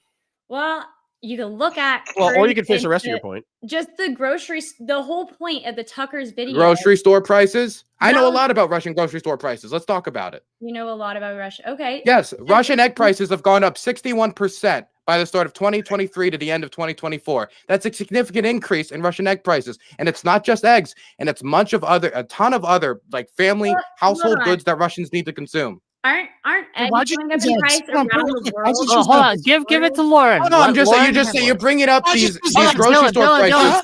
Dylan, stop. You got to let Lauren respond. Okay. Lauren, I got to give you some space. Go ahead. I chose eggs because it's a staple.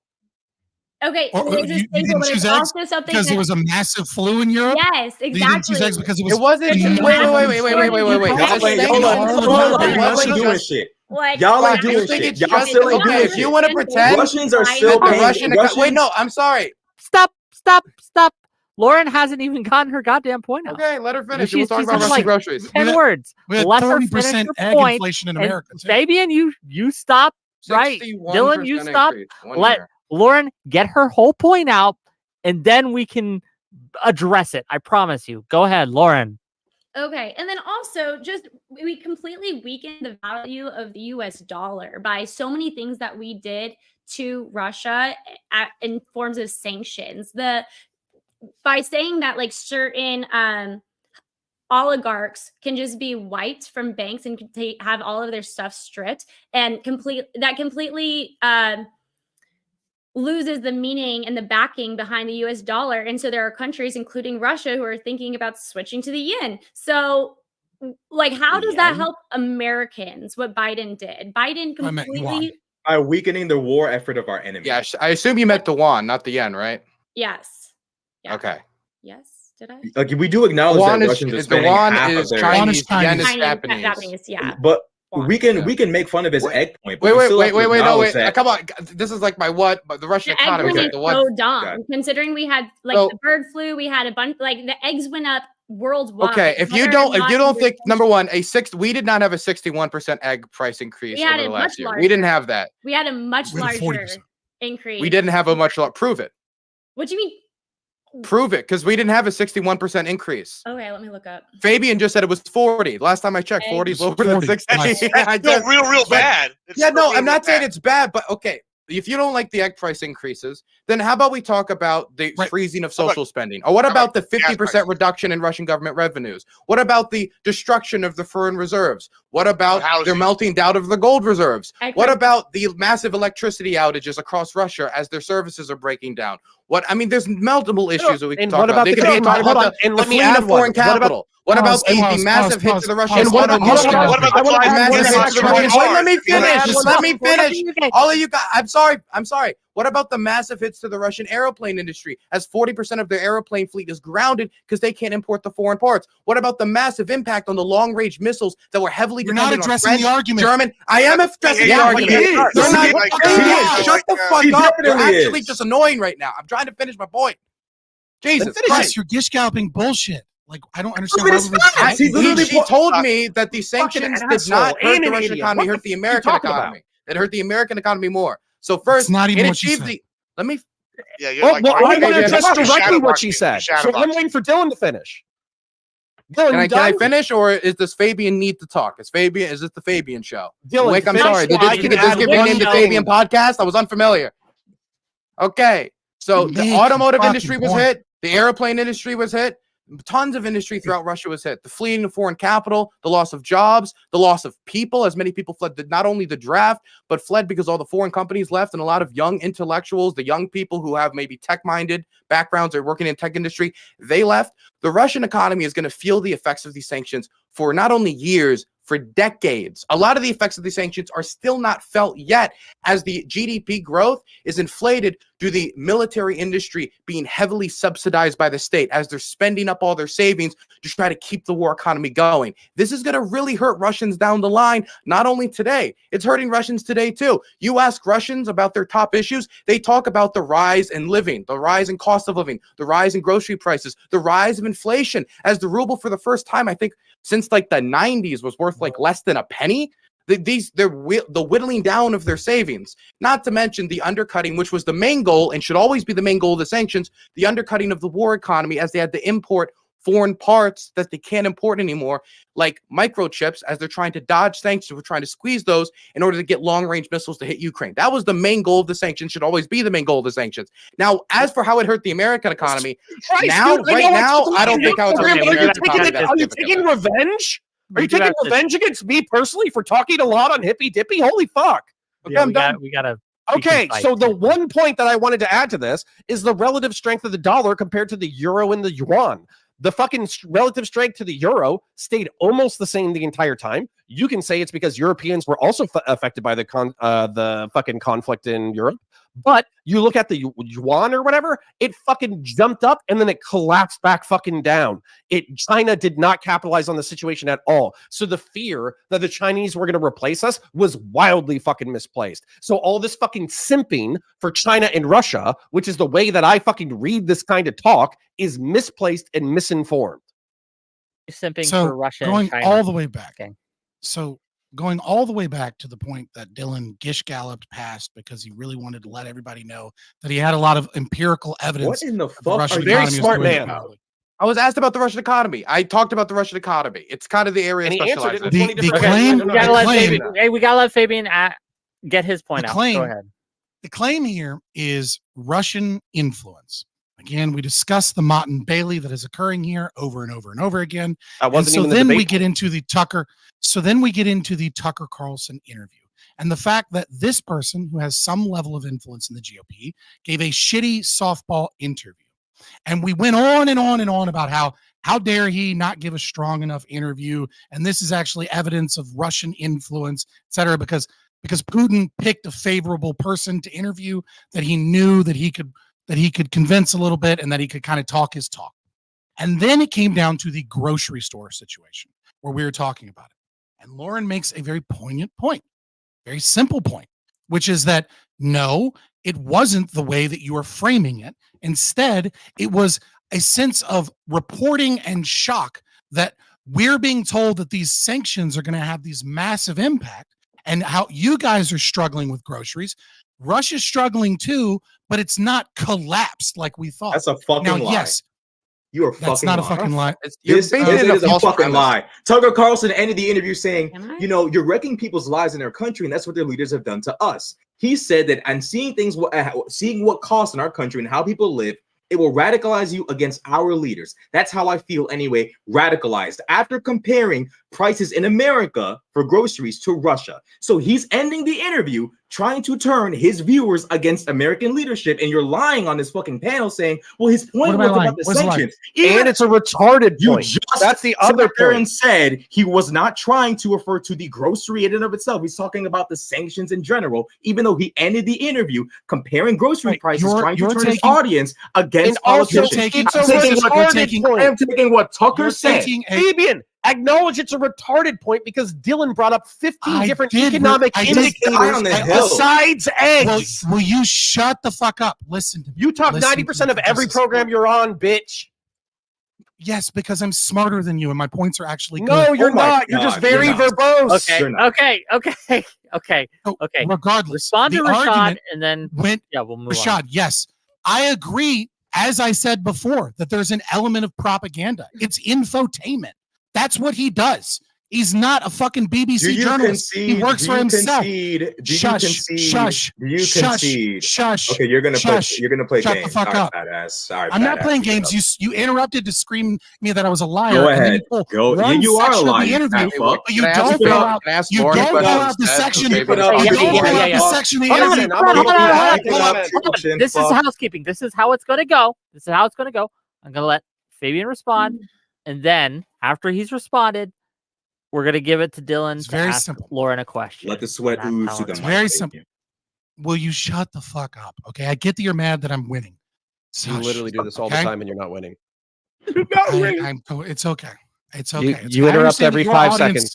I listen. Yes. If I understand anybody's that you winning, work for progressive it's me. victory, right? And I understand that the rest of you are leftists, and like Lauren and Gibbs and I are against the other three progressives. I get it. Yeah. Your audience likes your takes. Fuck progressive victory. Anyways. Just kidding. The point of the argument here Those is that there is a propagandistic element to our own media, and propaganda fights propaganda. Tucker Carlson is a form of propaganda, and our media is also a form of propaganda.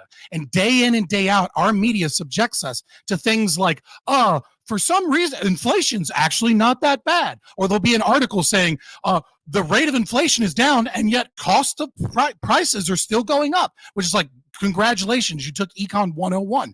We see propaganda on both sides, and there is an element of propaganda from Tucker. But the original point here was that you're being told that these sanctions, these things, while you're suffering at home from these increased prices due to this war that we're funding, you're being told that that you need to make this sacrifice. And what I'm saying is it's not having the same effects that you think it's having. You don't like these people still have a grocery store. Oh, these people are effects still that they shopping. so because they're not incorrectly, starving, they don't sorry. fucking lie on behalf of Russians. That misinformation, the stuff that they're basically completely changing the narrative on versus targeted sanctions and the 15 fucking industries that Dylan described that got turbo fucked by the war. Also, the tens of thousands of fucking Russians who are dying on the front line. You keep saying, "Oh my god!" Like what I'm saying is not entirely fucking accurate. That Tucker Carlson is a fucking shill. Oh, just say Have you brought up it, any please. evidence? Have you brought up any evidence to counter what Dylan made said? an argument. Hold on, Fabian. I'll repeat it back to you.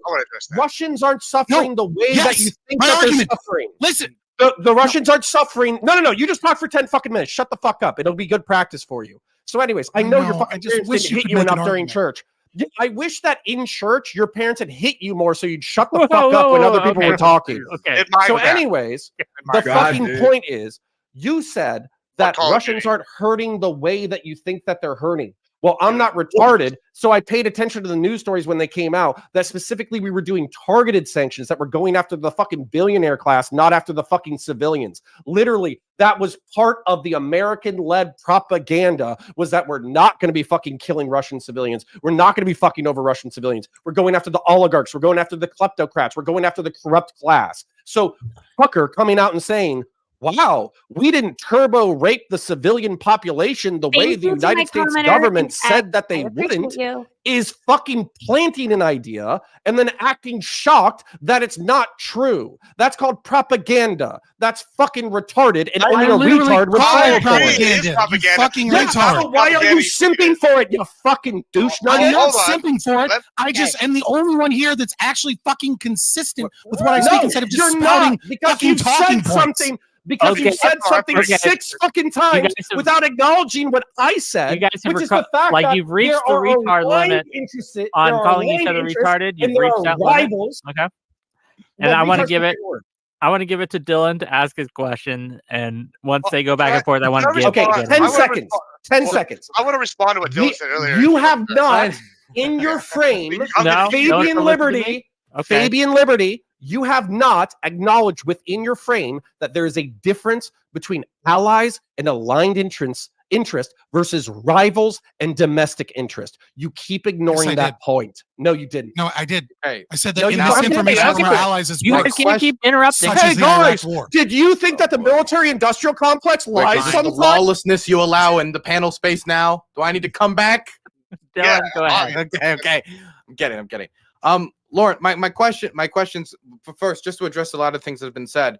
The sanctions were never, again, and I said this at the start, the sanctions were never meant to make Russia collapse. The sanctions were meant to, one, in many ways, remove Russia's leverage over Europe. That was like the immediate, removing the Merkel age European energy dependence on Russia, which, by the way, used to be a bipartisan thing that we talked about. Trump talked about it. Other people talked about it. It was something we were supposed to support together. That was the first effect of the sanctions. The second point of the sanctions was to undermine, like Counter said, the Russian political class and, of course, the Russian war machine. Now, in these sanctions, with these being the goals, it has also had a downstream negative effect on everyday Russians, especially when it comes to the SWIFT sanctions very early on. That had a very immediate impact on Russians, and it still is having an impact on Russians. For example, I mean, in our space, if you're a Russian Twitch streamer, you can't get money on PayPal. That's not a thing you can do anymore because of the SWIFT sanctions, and that's like 2 years old. And since then, the sanctions would pile on to deal with loopholes, but with the ultimate goal of increasing the Europeans' leverage in negotiations, knowing that they could remove the sanctions and a talk in the future, and to undermine the Russian war economy. And in those goals, it has succeeded. I wish it would succeed more. I think in some areas it's failed when it comes to microchip sanctions, or specifically the dodging of microchips. As for my question for Lauren, do you acknowledge at the very least that the sanctions on Russia have been at least partially successful in these goals? Wow. What a question. Especially because Biden, the one who fucked up Nord Stream, the one who basically gave Russia control over Europe prices. Good job, Unc. Yeah, like to say that fucked up as in let it get created or blew it up. The goal with the sanctions, according to you, is to remove leverage over Europe. They have done nothing but gain more leverage over Europe because of Biden. So, like the whole Nord Stream situation, it's clearly that destroyed Russia's leverage. How did that destroy Russia's leverage? Was that Russia can't export energy exports into Europe anymore? They have some of the energy infrastructure. Well, some of it's been blown up, but they don't do that. And now it's been replaced with American LNG, which has given us more leverage over the Europeans. Which, by the way, Republicans are angry that Biden's even just putting a pause on LNG export, LNG terminal expansion, because we want to take advantage of this. Biden canceled a pipeline that would have given us more leverage over the economy. And then when Russia created a pipeline, he blew that up, hurting the environment, which you Democrats are number one, how do you know he blew that up? Pipeline. Did I say that? How do you know he blew it up? It allegedly blew it up. Oh, come on. And it was Ukrainians who allegedly blew it up. We don't know. We allegedly blew up. We don't know. He was too old to know what's going on. Look, Biden's senile. He couldn't have blown it up. He's too stupid to blow it up. True. Merkel was He stumbled into blowing it up. When Trump was for creating pipelines and creating more access to sharing oil, Merkel was the one against that. So you're saying that there was bipartisanship. There's actually a picture of Trump leaning back with Abe, now deceased. Wait, bipartisan in the United States, not bipartisan in the bipartisan doesn't mean the entire world. Bipartisan means in America. There was bipartisanship in America that we didn't like how much the Europeans were dependent on Russian energy. It wasn't just Trump. It's just that Trump was willing to be a lot more loud and bang his chest over. That's the difference. He was the only one fighting to actually get control over that. And did he achieve it? Did he do it? Did he figure it out? Or did he fail and then the Russians had the leverage at the start of the war? Wouldn't allow it to happen.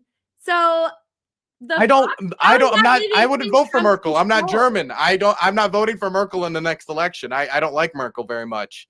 I would have voted for Schultz, actually.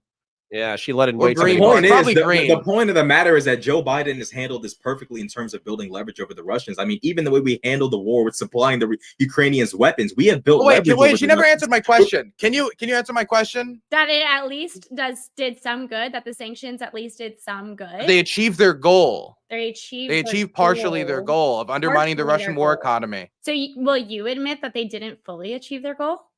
No, because I think that certain ships are still getting through. Why do you keep putting partially in front of it? Because there's things I want. Because I don't think the government's aggressive enough. They're turbo fucked. I want to hear Admiral Gibbs really quick. Go ahead. Do you want to hear Admiral Gibbs? Hold on. Wait.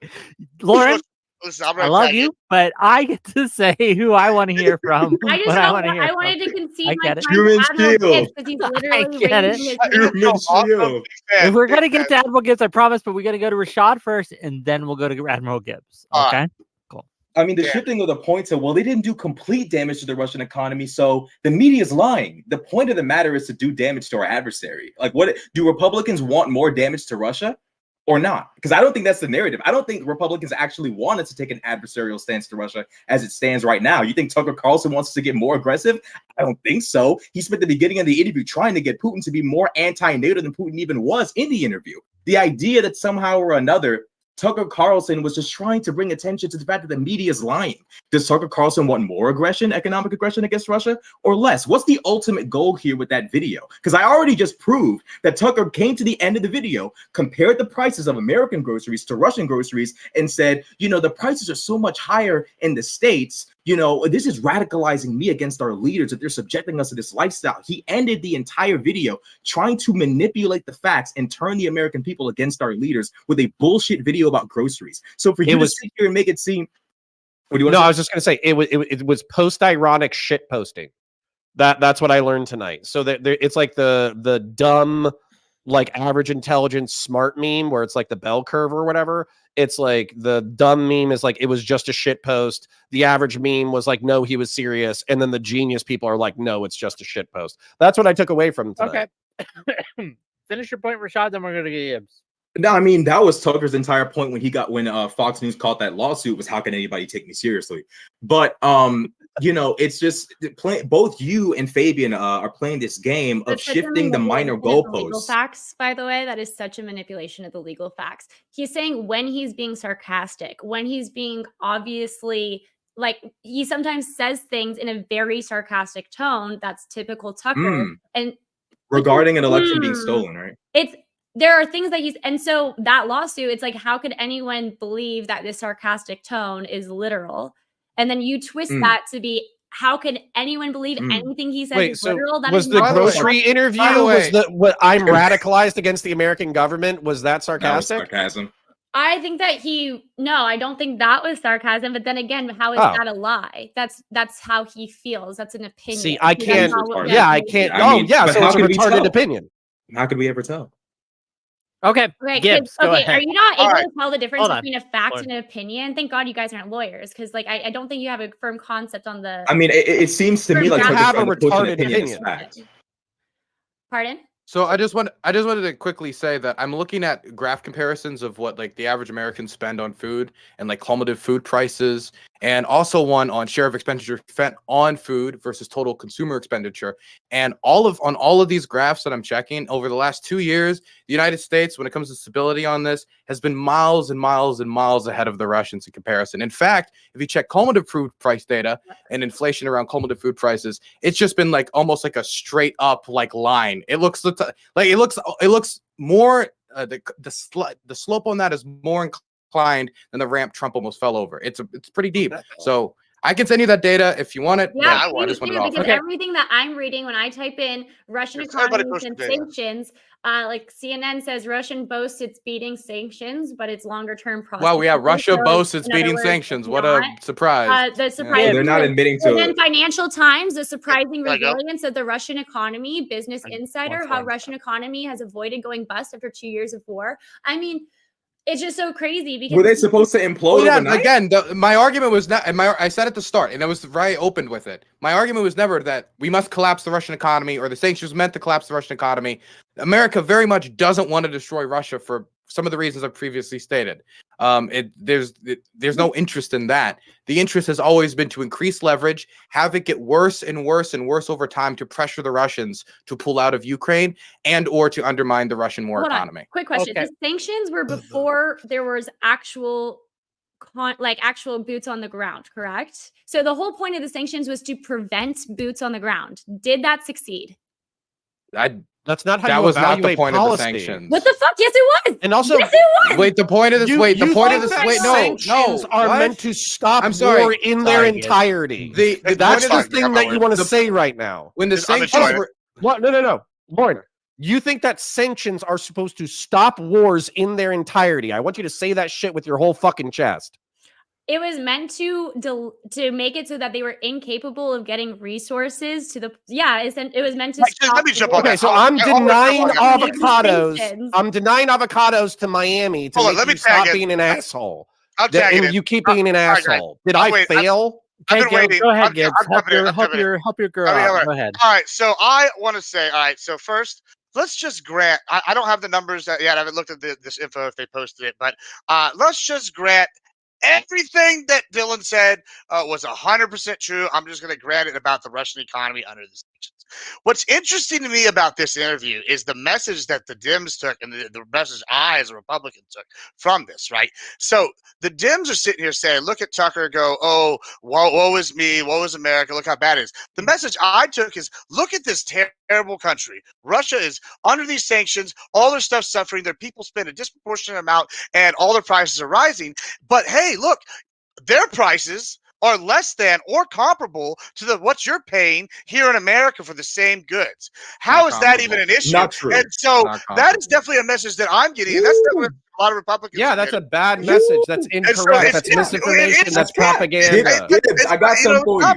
Gibbs, I got some for you. They literally listed the prices on the thing. If your income sucks, if your income is $5 and let's do really simple math. Your income in Russia is $5 a month. I understand what you're saying. Your income in America is $100 a month. Sure. Avocados cost $2.50. You're right. Tucker Carlson goes to Russia and he's like, oh my God, avocados cost $2.50 here as well. Doesn't that make Tucker Carlson a fucking idiot? No, that makes the person thinking that, oh, hey, the person thinking, hey, the avocados being $2.50 in a war-torn country with sanctions put on them, and then the free and independent leader of the free world having the same context for avocado. That's pretty pathetic on our part. What are we doing wrong is the message you should be taking, and it's letting the Democratic leadership dig us into an economic hole. Shouldn't Tucker tell the audience how much on average a Russian spends? Because if I went to you and no, wait, let's stop. If I went to you, Admiral Gibbs, if I told you in Nambia they spend $50, 50 cents on Coca-Cola, would you have any frame of reference to know if that's a lot of money, a little bit of money? Like, you have no reference because you've never been to fucking Nambia. When you make $5 a month, that's a lot of fucking money, Admiral Gibbs. I don't understand how you don't understand relative properties of value. If I go to Mexico and I buy a case of beer for $2.50, right? And that's $2.50 American, right? Okay. Like you can do it like Cozumel or whatever. And then I come back to America and go, wow, my case of beer is $24. And you want to sit here and argue, oh, well, they spend a higher percentage on their income. When I'm going, hey, bottom line is it's the same product and it costs different prices. That's really the bottom line. What about the difference in value of the currency? You got me there. I don't give a shit what their percentage of their income is. You can't take advantage of that as a local. Hold on. That's an insane sentence. Rashad, what about the difference in currency value? We're not even taking that into account when we talk about going to another country to buy the same product. Furthermore, Russians spend, according to the data, the Moscow Times, in February, they spent 50.1% of their monthly earnings on food products. They're struggling. You know how much Americans pay? They pay 11%. So like when we start talking about, Russians are doing just fine. I mean, They're not I don't know about. I don't know if that 50% this is number how I is feel about real. the Russian number. I don't give a shit. They're spending either half or a little bit under half of their monthly income on groceries. They're not doing well. They're struggling. They're not doing well at all. These sanctions are having a significant impact on their day-to-day life. They're not out here just living the same life that we are, spending the same amount that we are in relativity to their income that we are. No, they're taking L's left and right. And you're cop and police and running defense, and you're making shit up. All three. No, I'm absolutely not making shit up. I'm saying that we don't. I don't think you're making shit up. I think you're not understanding comparative I value, or you're ignoring it. I don't think he's making something up because either. the comparative value doesn't matter. Because the comparative value doesn't matter. What I'm saying is the average American looks at the item. Well, there's a reason why people are going to Mexico and other countries. If I'm a Mexican, right? If I'm a Mexican, Admiral Gibbs, I need you to listen to me real quick because otherwise you're going to give me a fucking heart attack on this fucking program. Okay, so what we're talking about is the policy of nation states. So the United States of America has fucked us in the ass in a variety of ways. I will concede that fact. Sometimes I feel like I have a pineapple shoved up my ass on a fucking daily basis, right? However, what Americans are trying to say is that Russians, by comparison, have a spiked watermelon shoved up their ass. And so what we're saying is that they don't have larger assholes, okay? So when you bring up Mexicans, the 12 case of beer is $2.50 $2.50 in fucking Mexico. And let's just say, for the sake of arguments, it's $2.50 in the United States of America, okay? An American can take advantage of the comparative value because they can go to the United States or Mexico and they can spend way less money on a fucking product. But a fucking Mexican is a Mexicant, okay? He only makes $2.50 a fucking month. So his choices are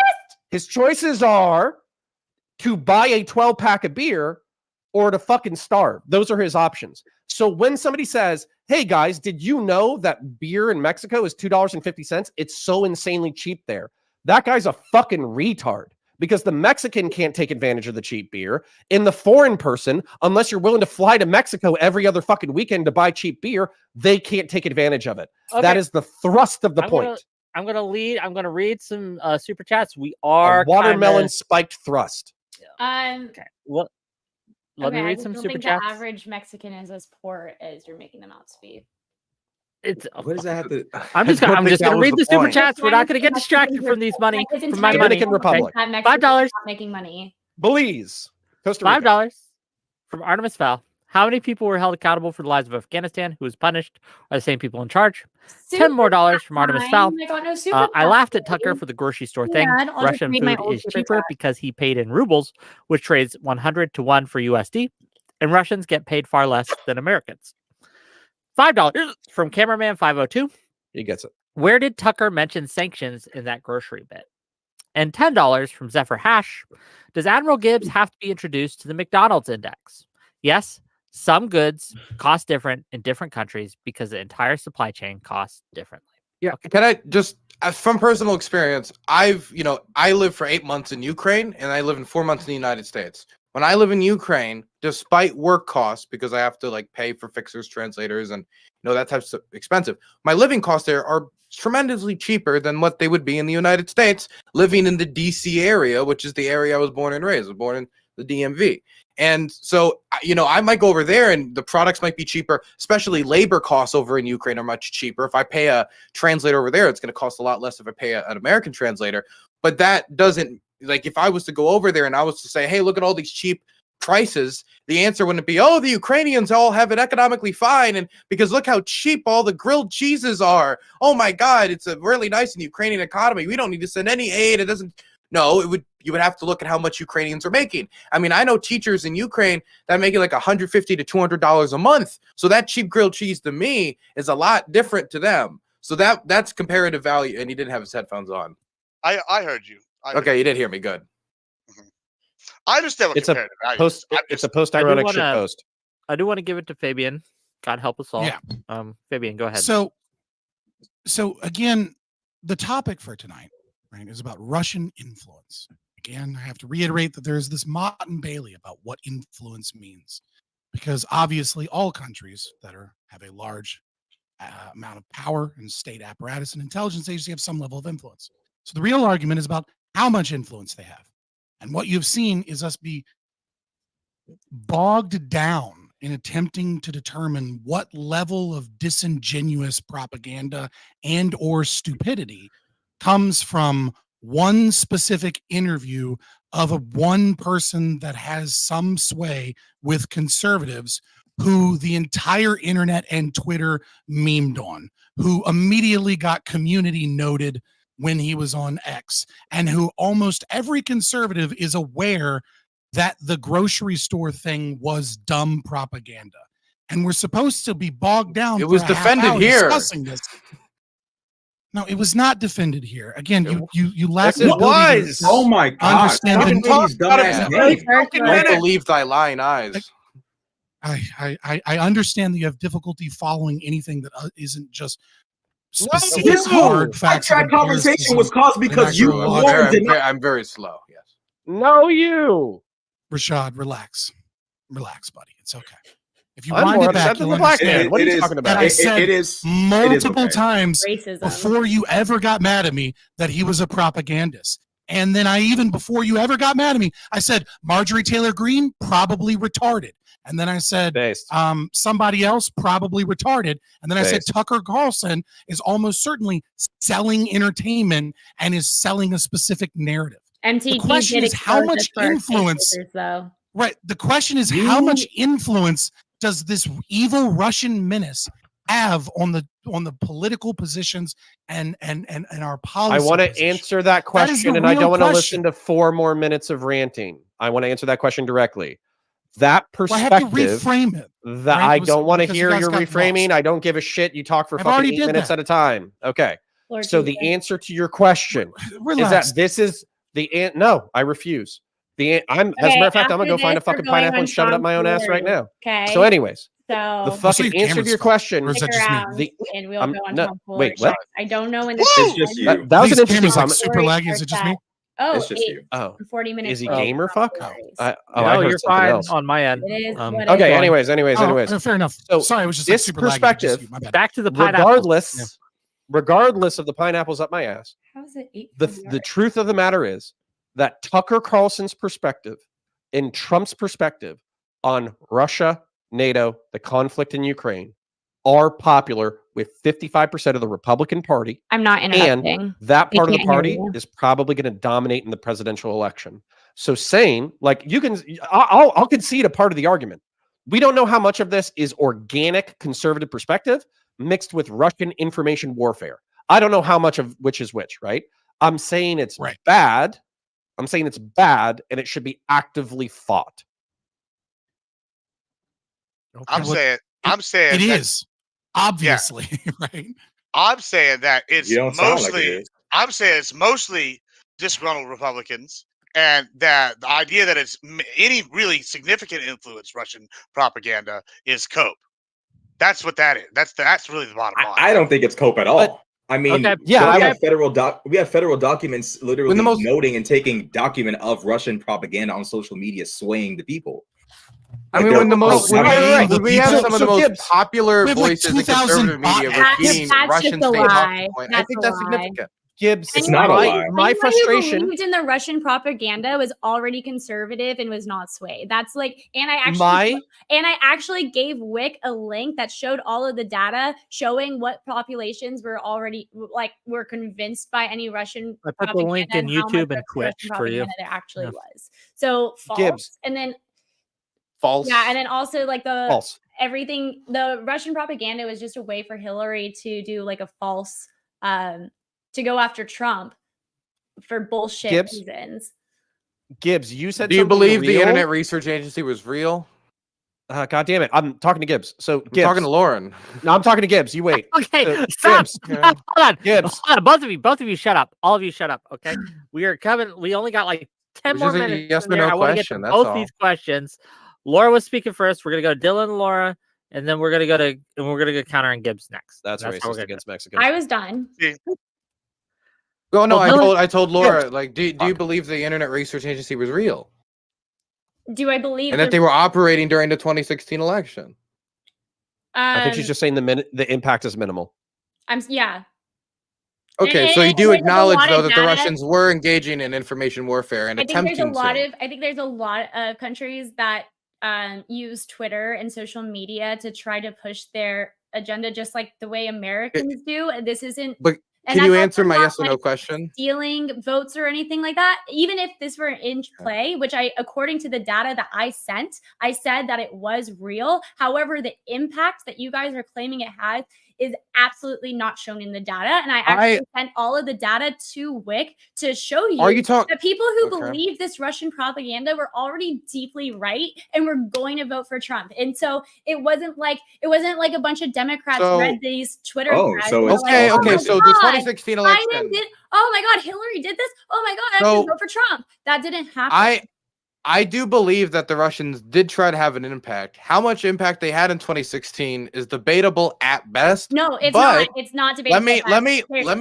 Okay. Even if I was to concede that, the idea that if you acknowledge that there were people who were believing in Russian propaganda, then what happens when you put those people and you put them in the legislature, and then any one of those people could call for a recall vote on the Speaker of the House? Then that can have a legislative impact, can't it? If enough of the people were swayed, but once again, the data doesn't the people who think that babies are being harvested for the Ukrainian government. Do you think that person might slightly be swayed against Ukraine? That's Russian state propaganda, by the way. It came from Russian state. Yes, I get that. Admiral Gibbs. If you think MTG gets to control the entire country, then I do think she can call a recall vote, and she said publicly that she would do it. And I think that has an impact when people are saying, I will try to end your political career if you even think about voting on Ukraine aid. Whether or not it eventually stops it for good, if it just delays it 50 days, 60 days, that has an effect in a war. True. Admiral Gibbs, you said something that I feel was very true. That was very painful to me. But here's the thing about it. I think conservatives have legitimate concerns, some of which I deeply sympathize with. For instance, being propagandized by the American government, being forced to fight forever wars on other fucking assholes, being interventionist to our own detriment, not being able to secure our own border. I am perfectly fine with all of that. And as a matter of fact, we probably agree on 95% of policy in reference to those issues. However, I think what's happening is our rivals and our enemies are using these issues in order to propagandize conservatives, in order to turn over the tables of the republic and to not play the game anymore as far as living in a country with assholes. And I get it. Progressives are degenerate. Liberals are fucking weird. Fucking even centrists such as myself, we don't agree on everything with fucking conservatives. But the truth is, we all do share the same country. We all do share the same destiny. And we all do share a geopolitical interest. So what I'm not interested in is Trumpian conservatives withdrawing from Ukraine, buddy fucking Ukraine to the cost of hundreds of thousands of lives, and then collapsing our European alliance. I think that would be horrific geopolitically and potentially kill hundreds of thousands, if not millions of people. I don't want to do that just for a conservative, post-ironic grocery store shit post. That does not sound worth it to me. I don't think those are like fair, like which one are we choosing? Equivalencies, equate, whatever. I don't think they're equal. I don't think they're equal comparisons, right? We can answers. I just want to say on that one, yeah, and then I'll be done. I just don't think it's fair. Like, as a conservative, right, I'm not a huge Trumper, right? That's would have not been my first choice. But I do think it's fair for him to be able to ask some of these questions and it not be Russian propaganda. Be like, I think it's fair to go, hey, why? I laughed my dick off.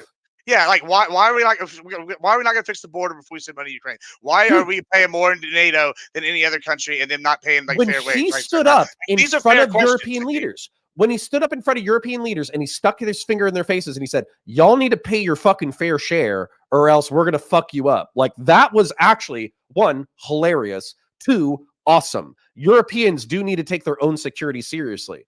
I want a leader who will pressure Europeans to take European security seriously. What I don't want is a president who's willing to pull out of the alliance entirely, which he has mentioned multiple times. I mean, well, if they're still not going to get, like, if you can just keep throwing money in a hole, like, I mean,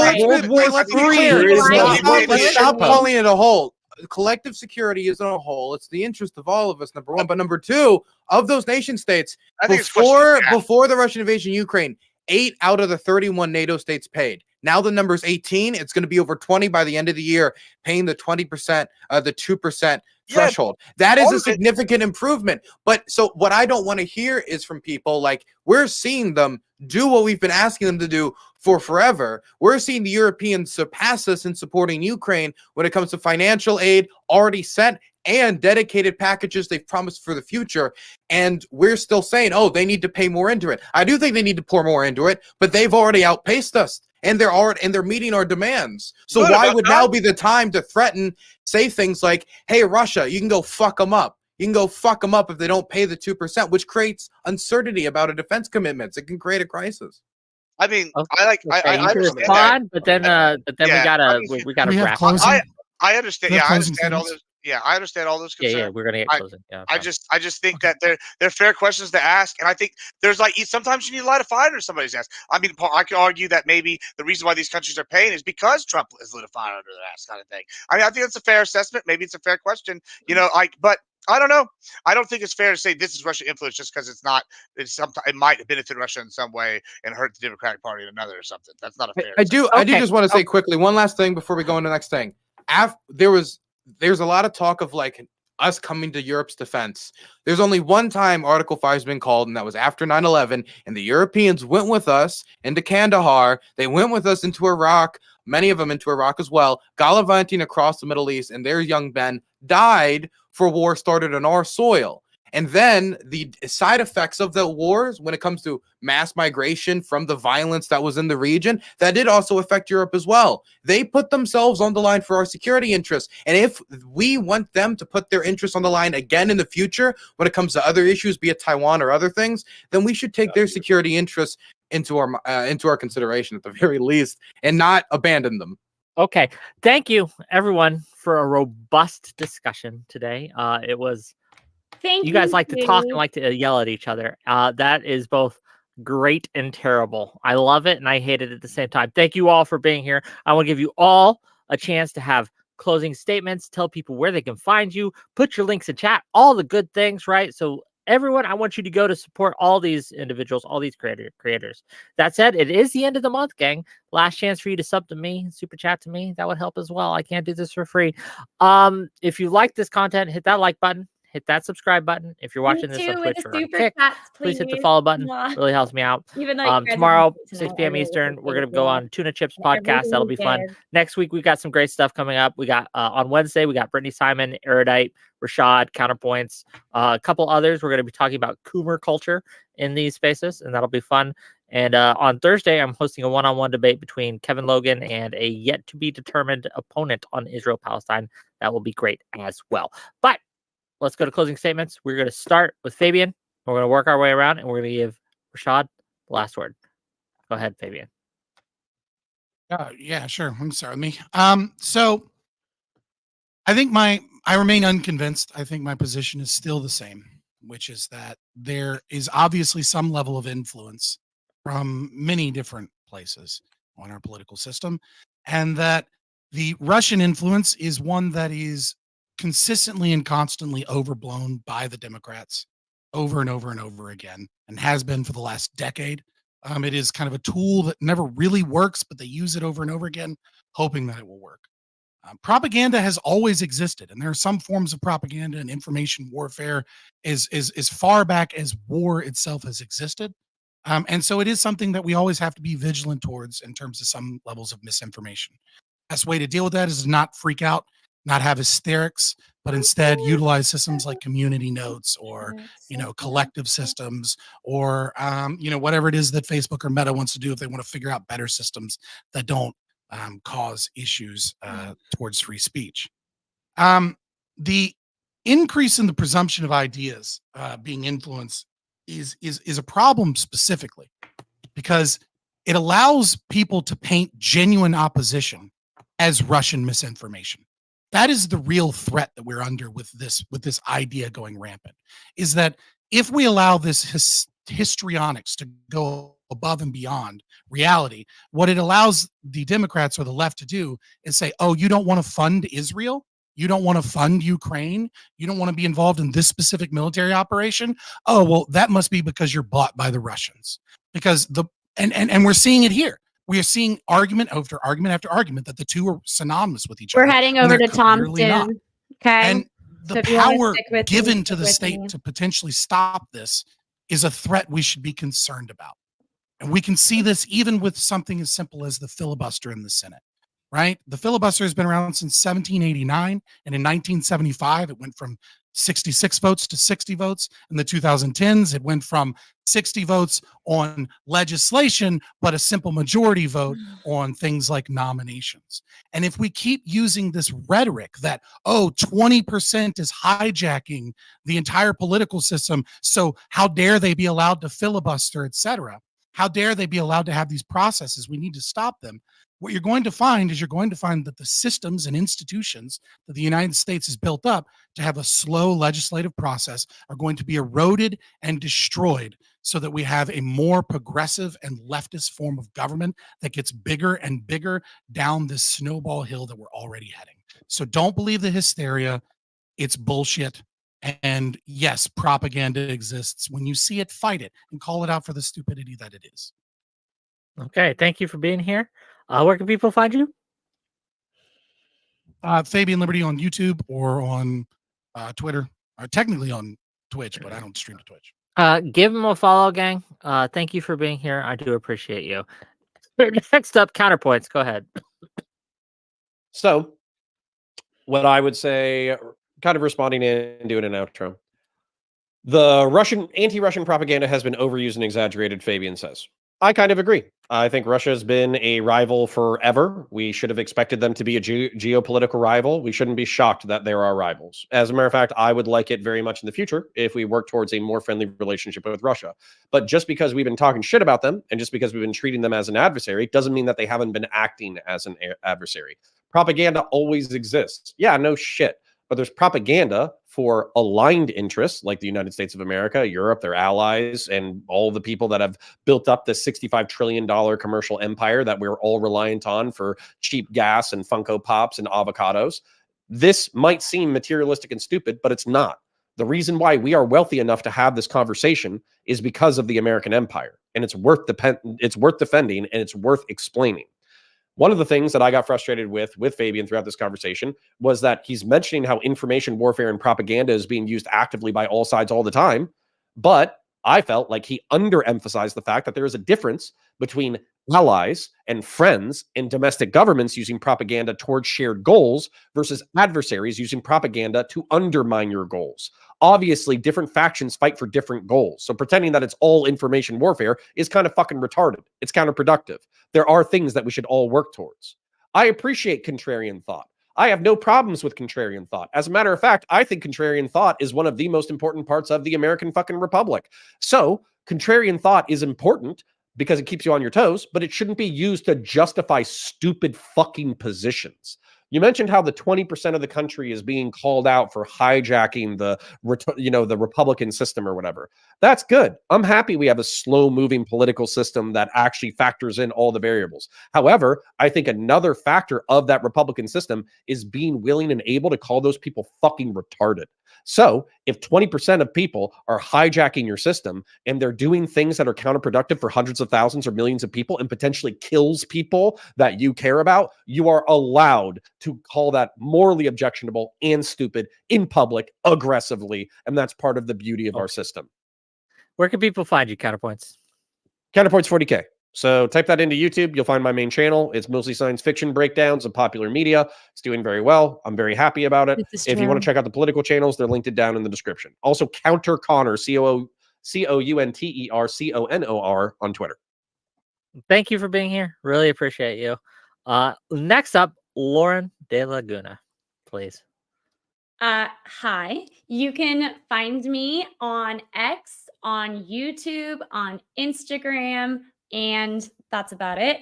And my name is Lauren De Laguna. That's DELAGUNA. And I just want to say I really appreciate everyone for not using the retarded word too much because it really offended me and would make me cry. And also the whole Russian hoax is bullshit spun up by Hillary to basically target Trump for 4 years, beyond 4 years, and make him go through ridiculous indictments, which were unfounded. And yeah, I think we're just not operating with the same set of facts, like when we're trying to argue. So it's very funny because like certain things that I think are bullshit, you guys think are legit. Other things that I think are legit, you guys think are bullshit. So it's very difficult. Reminds me of why I don't really argue Israel Palestine, because it's like, and it also goes to explain why there's only been 27 bills passed, because we just can't seem to agree on underlying facts. But and I sent Whick all of the links with all of the facts that I was using and basing it off of, including like the Russian economy growth in 2023 and the egg prices increasing around the world, not just Russia. So it's just so funny that that was your only example, and among other things. So make sure to stick to the facts, because facts don't care about your feelings. And Lauren De Laguna for president. Not really. Thank you for being here. I really appreciate you coming. Next up, Dylan Burns. Man, right. I did a 2-minute speech just about eggs. I talked about the brown eggs. I talked about the white eggs. I even talked about the polka dot Easter eggs. That's all I talked about. I didn't talk about aeroplanes. I didn't talk about the automobile industry. I didn't talk about anything else. Just those lovely, lovely eggs. But by the way, if you look at egg inflation, it was worse in Russia too. Because of the sanctions, because they couldn't import European agricultural products. And when it comes to energy exports, we got to remember Russia is the number one economic industry is going to be energy exports, and their energy export infrastructure they built up in Europe. Once that shuts down, they can't just magically construct that in Asia.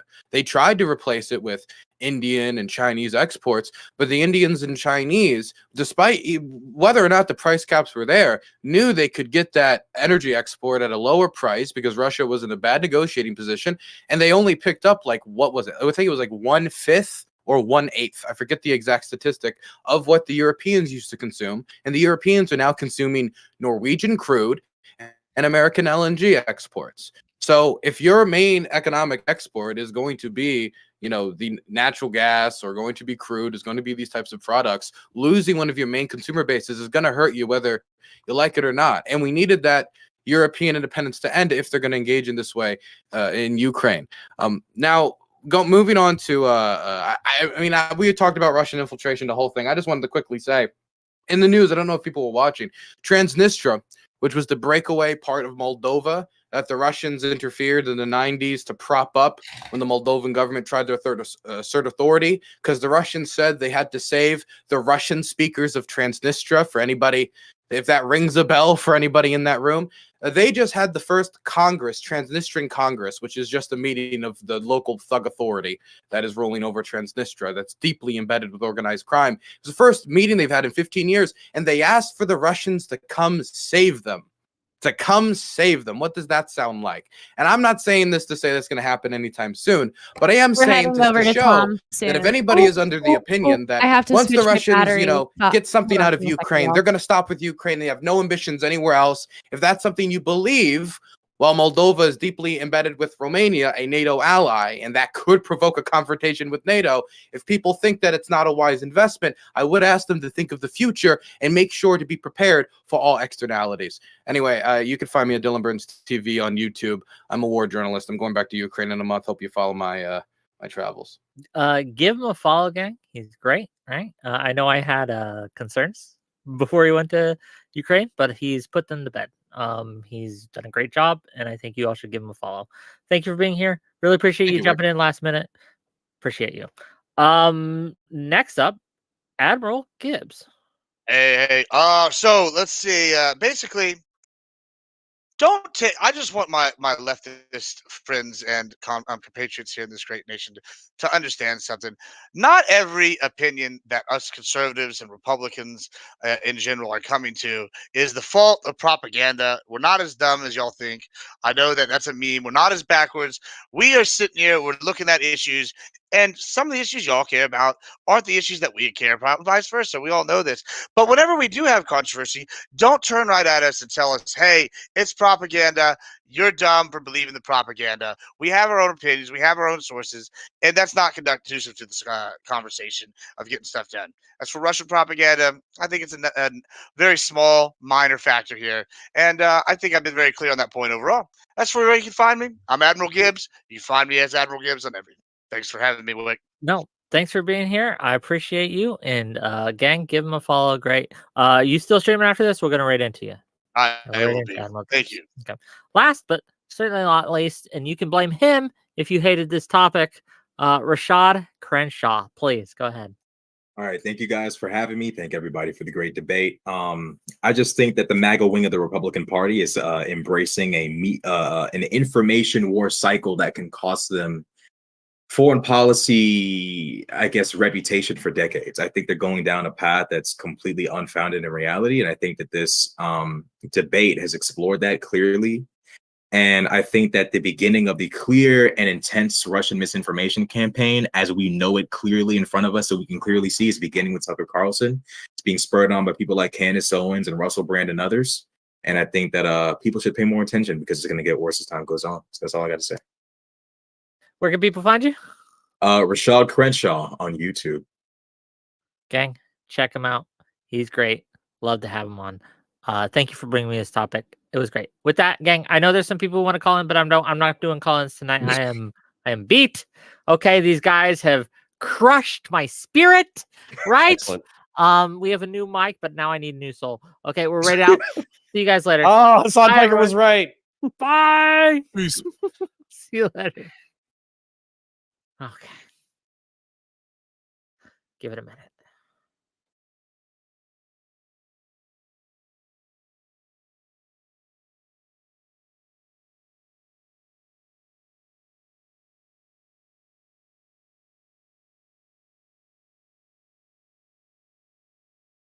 What does that even have to do with anything? Like, why are you even bringing that up? That happens to a lot of guys. Okay, yeah. So can you give me an example now? Like you've had some time to think about it, because I'm really just need to hear like an example of how this transpired. An example of like I've told a woman. Well, I mean, it would be intimate. I'm not telling a bunch of strangers, but I mean, I'm a girl that you were dating. I'm telling you, I've told her something, you know, and again, I'm being intimate, I'm being vulnerable. And then in an argument that we're having, we're talking about our relationship, you know, and where it should go. She'll say, okay, well, this is why that happened to you. And of course, I'm not going to explain the details again. I don't know you people, but that is the nature. That's what I've experienced. Okay. Just it seems like you're dating like either Listen, unself-aware. Alex, I will grant that to you 100%, Alex. Okay, 100%. I'm dating a selfish harpy. Let's just give her that. It doesn't change the fact, Alex, that there are ladies like this who do this to young men. And right. We need to discuss the fact that men have these experiences. The whole point is to get the fuck out of a relationship with them if that happens. So that's a screening mechanism. But he's saying that it's often enough to where it's not easy to just go find somebody else who's going to be different. Exactly. Yeah, but that's very no. So let's say, but here's the thing. Like, here's the thing, right? Again, let's say we're 6-7 months into the relationship. Sure, you're like, okay, end it right there. That's great, right? But then we have to go through the process of finding another person. And unfortunately, you might find another young lady, because this is a social thing that happens to a lot of people who'll do the same exact thing as that. You'll tell her something in confidence. You'll use it in an argument to hurt you because you hurt her in some way. That happens in a lot of relationships. And it's great that's never happened to you. But that doesn't mean that we sit here and just say, well, that doesn't happen to anyone, or that's very rare. It's not very rare. Well, that's why we have examples of men. That's why Myron Gaines can say what he says, Alex. It's because that resonates with men. Don't be vulnerable. Don't show that men say that did happen to me, Myron. Now I'll follow your advice.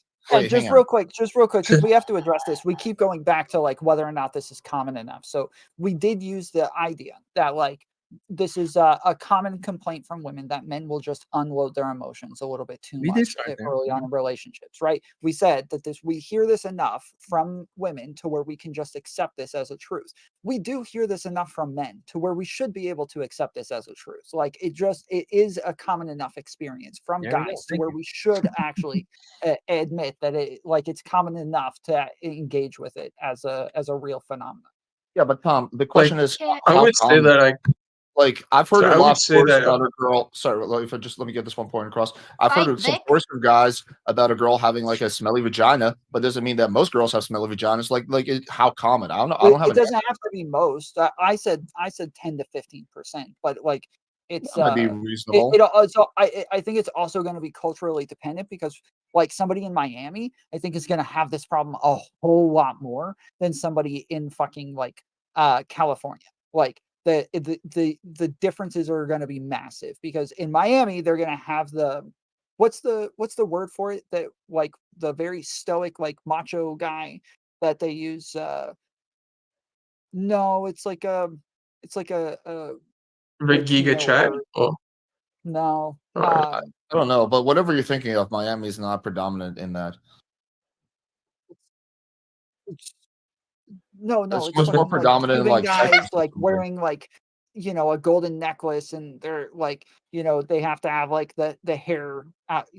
Yes, machismo. Thank you. The machismo idea that is like an expectation at this point in certain cultures, but not in other cultures, and so like it is going to be very dependent on where you're at as well, not just like I think that's much more like in the South, like Texas and Wyoming, Arkansas, not so much Miami, but that's sure.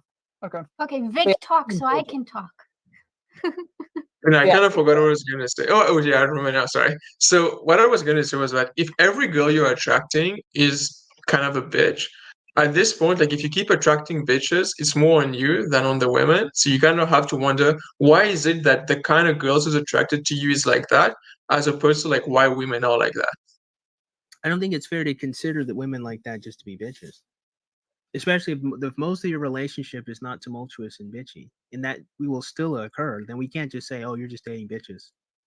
It's unfortunately women they perceive male vulnerability as quote unquote a weakness instead of viewing it as intimacy. So you're doing they the look thing. at it as you are a poor person. There's something wrong with you.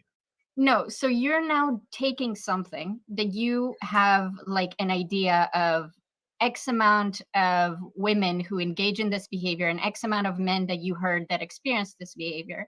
And then Vic is saying, oh, just don't date bitches. And they're like, it's not bitches. It's an overall woman trait thing. Even if it is it's not about being an overall woman trait. It's that we can't say that you're a bitch. Like this is a negative woman trait. It's a thing that happens commonly when having relationships with women. Yeah. So every woman doesn't operate like this. Alex just said that he's never experienced this, right? So I can fully grant that not every woman is going to behave in that manner 100%. The issue isn't the fact that there are some women who don't do this. It's that there's a common experience with young men who encounter that more often than they encounter the opposite. And that's its own issue. And we can't just say you're dating bitches. No, that's not right. Yeah.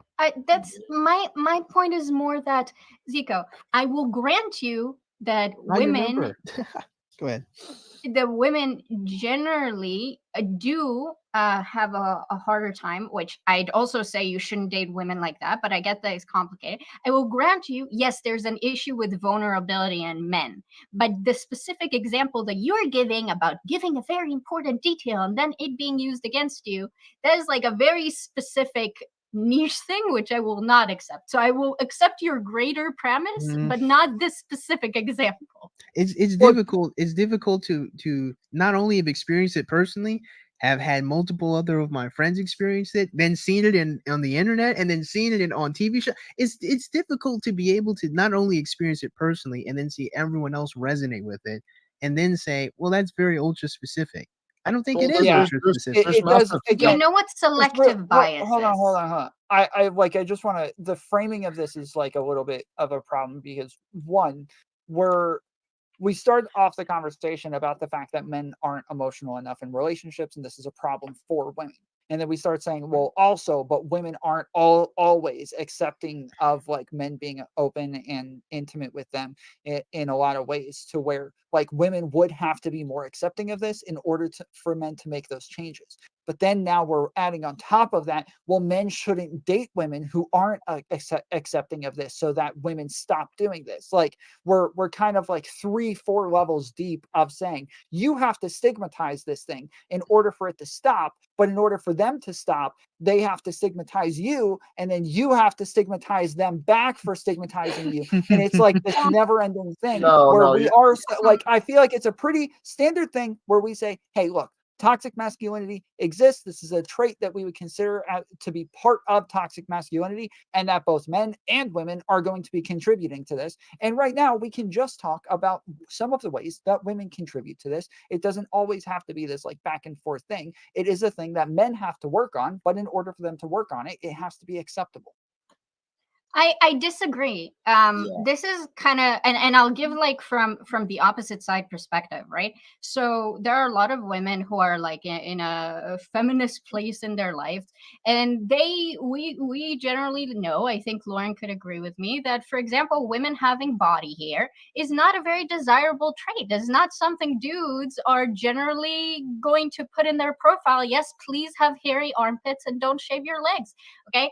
And yet there are women who decide, actually, I'm not going to do that. So I'm not going to shave my legs. And if the dude has an issue with it, that's just, yeah, that's the price I'm taking. Now, I know that this would lead us into a discussion about how things are easier for women than they are for men. We can do that after I make the point that I've been trying to make for like 15 minutes.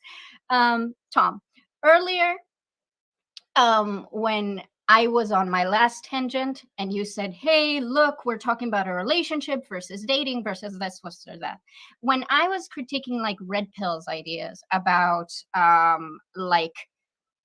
telling men not to be vulnerable, I think that a lot of people, I think if you're seeking out an actual long-term relationship, that is very different than seeking out, I'm trying to get laid or I'm trying to get a girlfriend to have a good time with for Just to be clear, I didn't actually say that. I didn't differentiate like short-term versus long-term or anything. I know, I am. Okay. You just said that I came back with saying dating versus like relationships and shit like that. Yes, it's good. It's good. No, I said you said something and I'm like, well, this actually matters, the long term versus short term. So when I'm talking about if you're seeking out a long term relationship, the way you would date is very different. And again, this comes down to when you guys are talking about, oh, you can't be emotional with someone on the dating phase. And I'm like, how are you being emotional? Are you crying on the first date? Well, that's what I've been saying as well, is that you have to do it in a healthy way. Yes. So I think that again, there has to be a rejection of toxic masculinity. The law of men are just not open to actually taking, and they will use the excuse of like, oh, it's not acceptable. But even if you ask them, hey, try it out with someone, they wouldn't necessarily go through with it. Which, yeah, it's a scary process. Okay.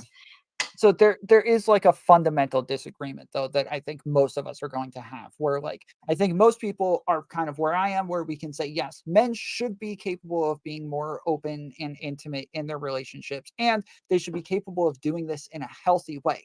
But we still expect some amount of stoicism from men, and especially a larger amount from men than we're going to expect from women, and that this is a culturally like good thing, that we should still have these expectations of men to be a bit less emotional. And I think that we're like the goal for a lot of us, where we're saying this is going to be very different from where you're saying like, well, let's just get men and women to the same place. So here's my question. I was with you all the way, and then you said, oh, but it's actually a good thing that men should retain a certain type of stoicism.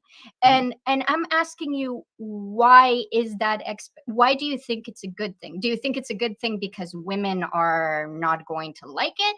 Because when I say, hey, men are not actually open to rejecting toxic masculinity, this is exactly what I mean. You'll say, oh, we should definitely be less toxically masculine, but also it's kind of good that we are sometimes. You know, and for me, it's like if a guy is just not very emotional, that's fine. He's going to have to deal with it. But when we have the expectation, when you say the expectation is good that men have to be certain level of stoic, then that puts all the men who aren't that way naturally, they're fucked. Stoicism is not toxic masculinity. I don't know where you get the idea that stoicism is toxic masculinity. Exactly. I can explain it for a moment, because I think there is something really important to be discussed, and that is man's ability to act in spite of how he feels, right? For example, I remember one time I was at work and I literally fell off my ladder. I actually think it was hilarious because all my tools fell out of my belt like I was Sonic losing my rings. So I fell off the ladder and I just got right back up, kept it moving, right? I didn't complain to anyone. I didn't make a report. I just kept it pushing, right? There was my dog. I raised this dog. I had since he was like a year old, right? He died a couple of years ago, and me and my mom, we had to bury him in the back, right? But I didn't cry while I was digging the hole. But I cried Did when you want to? when the deal was done. Of course I did. I love that dog. But what I'm saying is Then why couldn't you? stoicism. I'll explain. Because as a man, we have to learn that we have to push past how we feel currently to get the job done. That's how stoicism should be viewed. That you don't break down and get caught in inactivity. You do what you need to do currently, you push forward, and when the deed is done, you should be able to cry. Unfortunately, here's the Okay. thing. A lot of people do not believe that about men. And this is what I'm talking about when it comes to long-term relationships with women sometimes. You don't get that grace. You have to be Wait, active all the time. You don't get the wait. grace of, man, this hurt my feelings. No, I have a Sometimes different a question. woman will use that, and I'll wrap it with this. Sometimes, and I'm not saying always, I'm not saying every woman, but sometimes they'll take that time you got hurt, and then they'll use it against you, or they'll lose respect for you, or they won't think as highly as you anymore. That happens to very many people. Zico and Go ahead. Alex, I let's say I take Zico's interpretation of stoicism. Do you guys think stoicism is a guy thing or it should be a guy thing? Because you guys are separating this on gender lines, and I'm not sure why you're doing this. I was just about to say we haven't actually addressed the fundamental part of this or why there's the disagreement. There are like we've talked about this before, and we've gone over studies, is Katie, you and I, where we've like kind of separated this, that like estrogen and periods and like shit like this does make it to where just listen where like women's hormones are constantly changing at a wider range than men's are, to where men, like, they go through puberty and their brains are initially they're pretty emotional, their hormones are all over the place, but their brains start to adjust to the hormone levels and they get used to it, whereas women's their entire life every couple weeks are going up and down and changing at dramatic levels to where their brain doesn't actually adjust in the same ways men's do. And so they do end up being more likely to be more emotional. And so men do have this expectation where it is better for them to be more of a rock and to be more stoic and to be able to take on more so that they are more helpful to women who are going to be more emotional. Oh my god! And there's something I wanted to add, like, when especially even feminist women, when they complain about toxic masculinity, that doesn't really matter, because when you look at who they are dating, when they are like either they're feeling horny and they want to have sex with a guy, or they just want to date a guy, the kind of guy they date is not the guy they say men should be like. Like Alex did a video on that where he showed like this feminist Lumiru who, like, when she was horny and she went on Tinder, she didn't swipe right on like the feminist man. She swiped right on some guy who called himself an alpha male or something, like some super buff dude. And so my point with that is that it is one thing to complain about toxic masculinity and stuff, but if your actions don't really reflect that, if the kind of guy you're dating is actually the guy who is toxic masculine, ultimately that might just not matter. Like, it doesn't matter what you say if what you do doesn't follow. Okay, essentially, virtue signaling doesn't matter. You look at the person's actions, like you can see it applies to politics. You look at what is that person doing rather than what are they saying that they want to do or they believe in. Oh, there's just a lot going on right now. Okay. How do I even start this? Okay. So first of all, okay. When I say the attachment to stoicism is a toxic masculinity thing, I'm saying it in the relation that obviously most of this panel is under some idea that men are more stoic, or it is good that men should be more stoic. And then Tom gave his little spiel about it. Is this glitching? that is why I'm not even saying stoicism is bad. I'm saying that your attachment of stoicism to like a guy thing, not only a guy thing, because I agree that men are generally more stoic, but your argument is that men should be more stoic. Completely ignoring stoicism as Zico explained it in women, and then there are all different variations spectrums of stoicism, like where they're saying stoicism is not part of toxic masculinity. I would agree with you. It is part of toxic masculinity, but it's on a spectrum to where there is a spot where this is just getting to the point of toxicity. Yeah, I'm sure there's a level. There's a level of it, but at the end of the day, the reason, yeah, sure, women can be stoic, and some women are stoic. But at the end of the day, in the early dating process, women typically don't need to be stoic because women have in the again. I understand women. What? Oh, sorry. Yeah. Let me just finish this, and then it's all Lauren. Women have. Well, I know women have their own unique dating challenges, but that doesn't mean that, like in the early dating stage, it's much harder for guys than it is for girls. So that's the thing is that, like, yeah, you don't need to be that if you just want to keep doing what you're doing. But if you're struggling with girls, and that's a big thing for you, then you probably would benefit from being more stoic, just like you would benefit from getting in better shape, just like you would benefit from better fashion. So yeah, it's like you don't need to do it just because for like a moral sake, but if you want to be more successful in dating marketplace and you're struggling, that would be a good addition.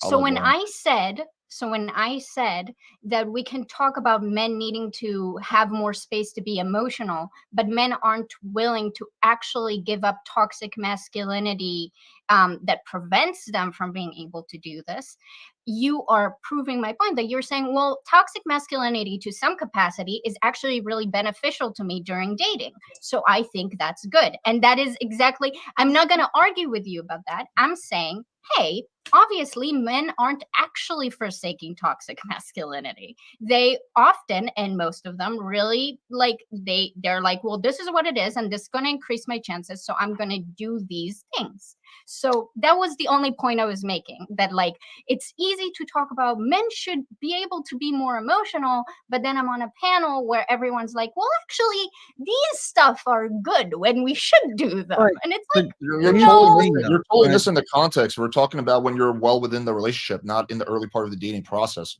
Well, I'm actually arguing well within as well, actually. Okay, well, yes, and I'm saying that there is a difference between those things, right? So here's the first date and 1 year into the relationship. So, but here's the thing, though. Let's say I think we could all agree that it, no matter how you slice Lauren, it. you wanted to say something, right? Yeah, she was waving. I was waving to see if I'm glitching because I feel like I am glitching. But besides that, as for the emotional aspect, obviously there's a difference between while you're in the middle of a relationship versus when you're dating seriously. But then again, I do have to say, like, if a guy is too overly emotional, you're not glitching, but your audio is cutting in and out. See, I think I am glitching. Or you should turn off your camera. That might speed up the audio because the audio is lagging really bad. The audio is like 10 seconds behind. I think everything's lagging really bad. Is that better? Okay, try again. I am trying now. It's a little bit better. What the fuck? Okay. Let me refresh the page. I'll be right back.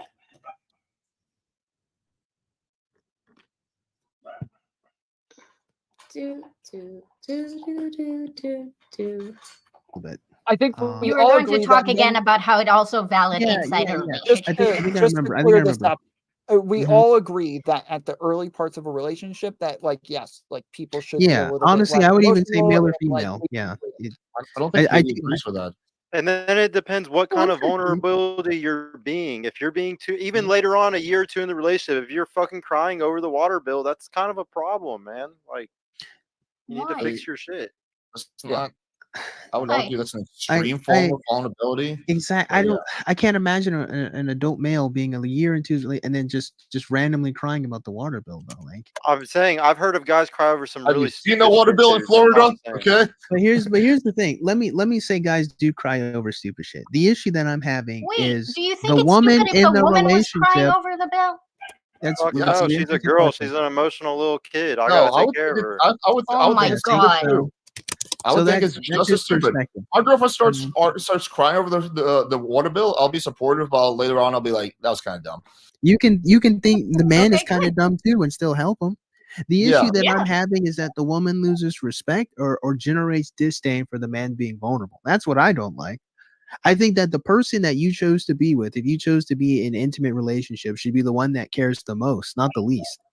That seems Okay, so let me amend my counterintuitive position. that would even happen.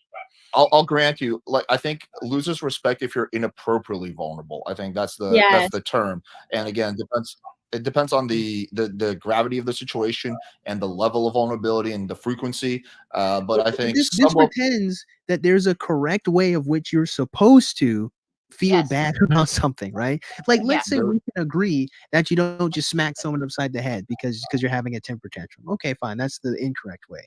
But you say it's incorrect for a man to cry about something you feel is trivial, right? Again, say I fully grant that you feel that way. Why should the woman who loves that man feel that way? Let's address that. If this is a woman in a relationship with a man, right? So okay, yeah, I guess we can agree that she's a crappy person. What I'm trying to get to, right, is that the conversation that we keep, or the answers we're getting here, is that man is supposed to adapt to woman shittiness. Man is supposed to adapt to woman being poor. Yes, you are. Yes, you are saying that. You're supposed to be stoic. You're not supposed to cry. No, Oh, it sounds like absolutely not. you're I'm not saying that at all. You're saying, hey, men are going to I'm have not. problems getting girlfriends unless they do this thing.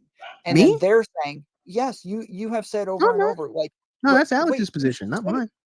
no, you have said this like 10 different times.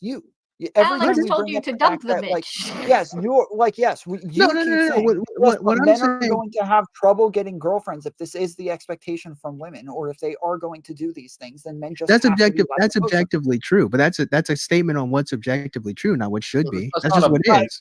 But my point is that you're the one who keeps saying that, like, it's men who have to make changes to themselves in order to have girlfriends. You're the one who keeps saying that, not others. No, that's been Alex's position, not mine. I'm the one that's saying that it's okay to be appropriately vulnerable in a context of a relationship. That's been Yeah, my position. my position the wrong. entire time is that the woman should be the one that accepts the man that she chose. That's been my position. Okay, so But if your we girlfriend can't got make her do wait, that. real quick, Make if your her- But girlfriend gained we can make the man be stoic. if, Well, if that's you not Katie's, that's not okay. So that's not Katie's position, but that is wait, the real position quick, of other people. if your girlfriend gained 80 pounds, you would just accept that? No, that's obviously unhealthy. We need to do something about that. And crying all day is healthy. Okay, so you keep saying crying all day. Who does that? There's guys who do complain and whine and cry a lot. I've coached some of them. So Alex, let's grant that there's some guys who do that. If a woman is in the relationship with that man, who should care about him more? You. Okay. Sorry, guys. I'm still here. Hold on. Okay, let's add me to the stage. Let's change my camera to this camera. And let's take this off the stage. Okay. Thank you so much for being here. I am going to end the stream here just because everything's getting really laggy. I really appreciate you guys. I really appreciate you guys for sending me super chats. All of you guys who did, Boots and Tristan Rodriguez and Joe Cool. Love Joe Cool and K Max McDonald. Love you all. Love you all so much. I really appreciate it. Please go ahead and leave a like if you haven't. And when I close out and you guys can leave a comment underneath, it really helps if you do that. So I would really appreciate if you did that. Thank you so much. Bye.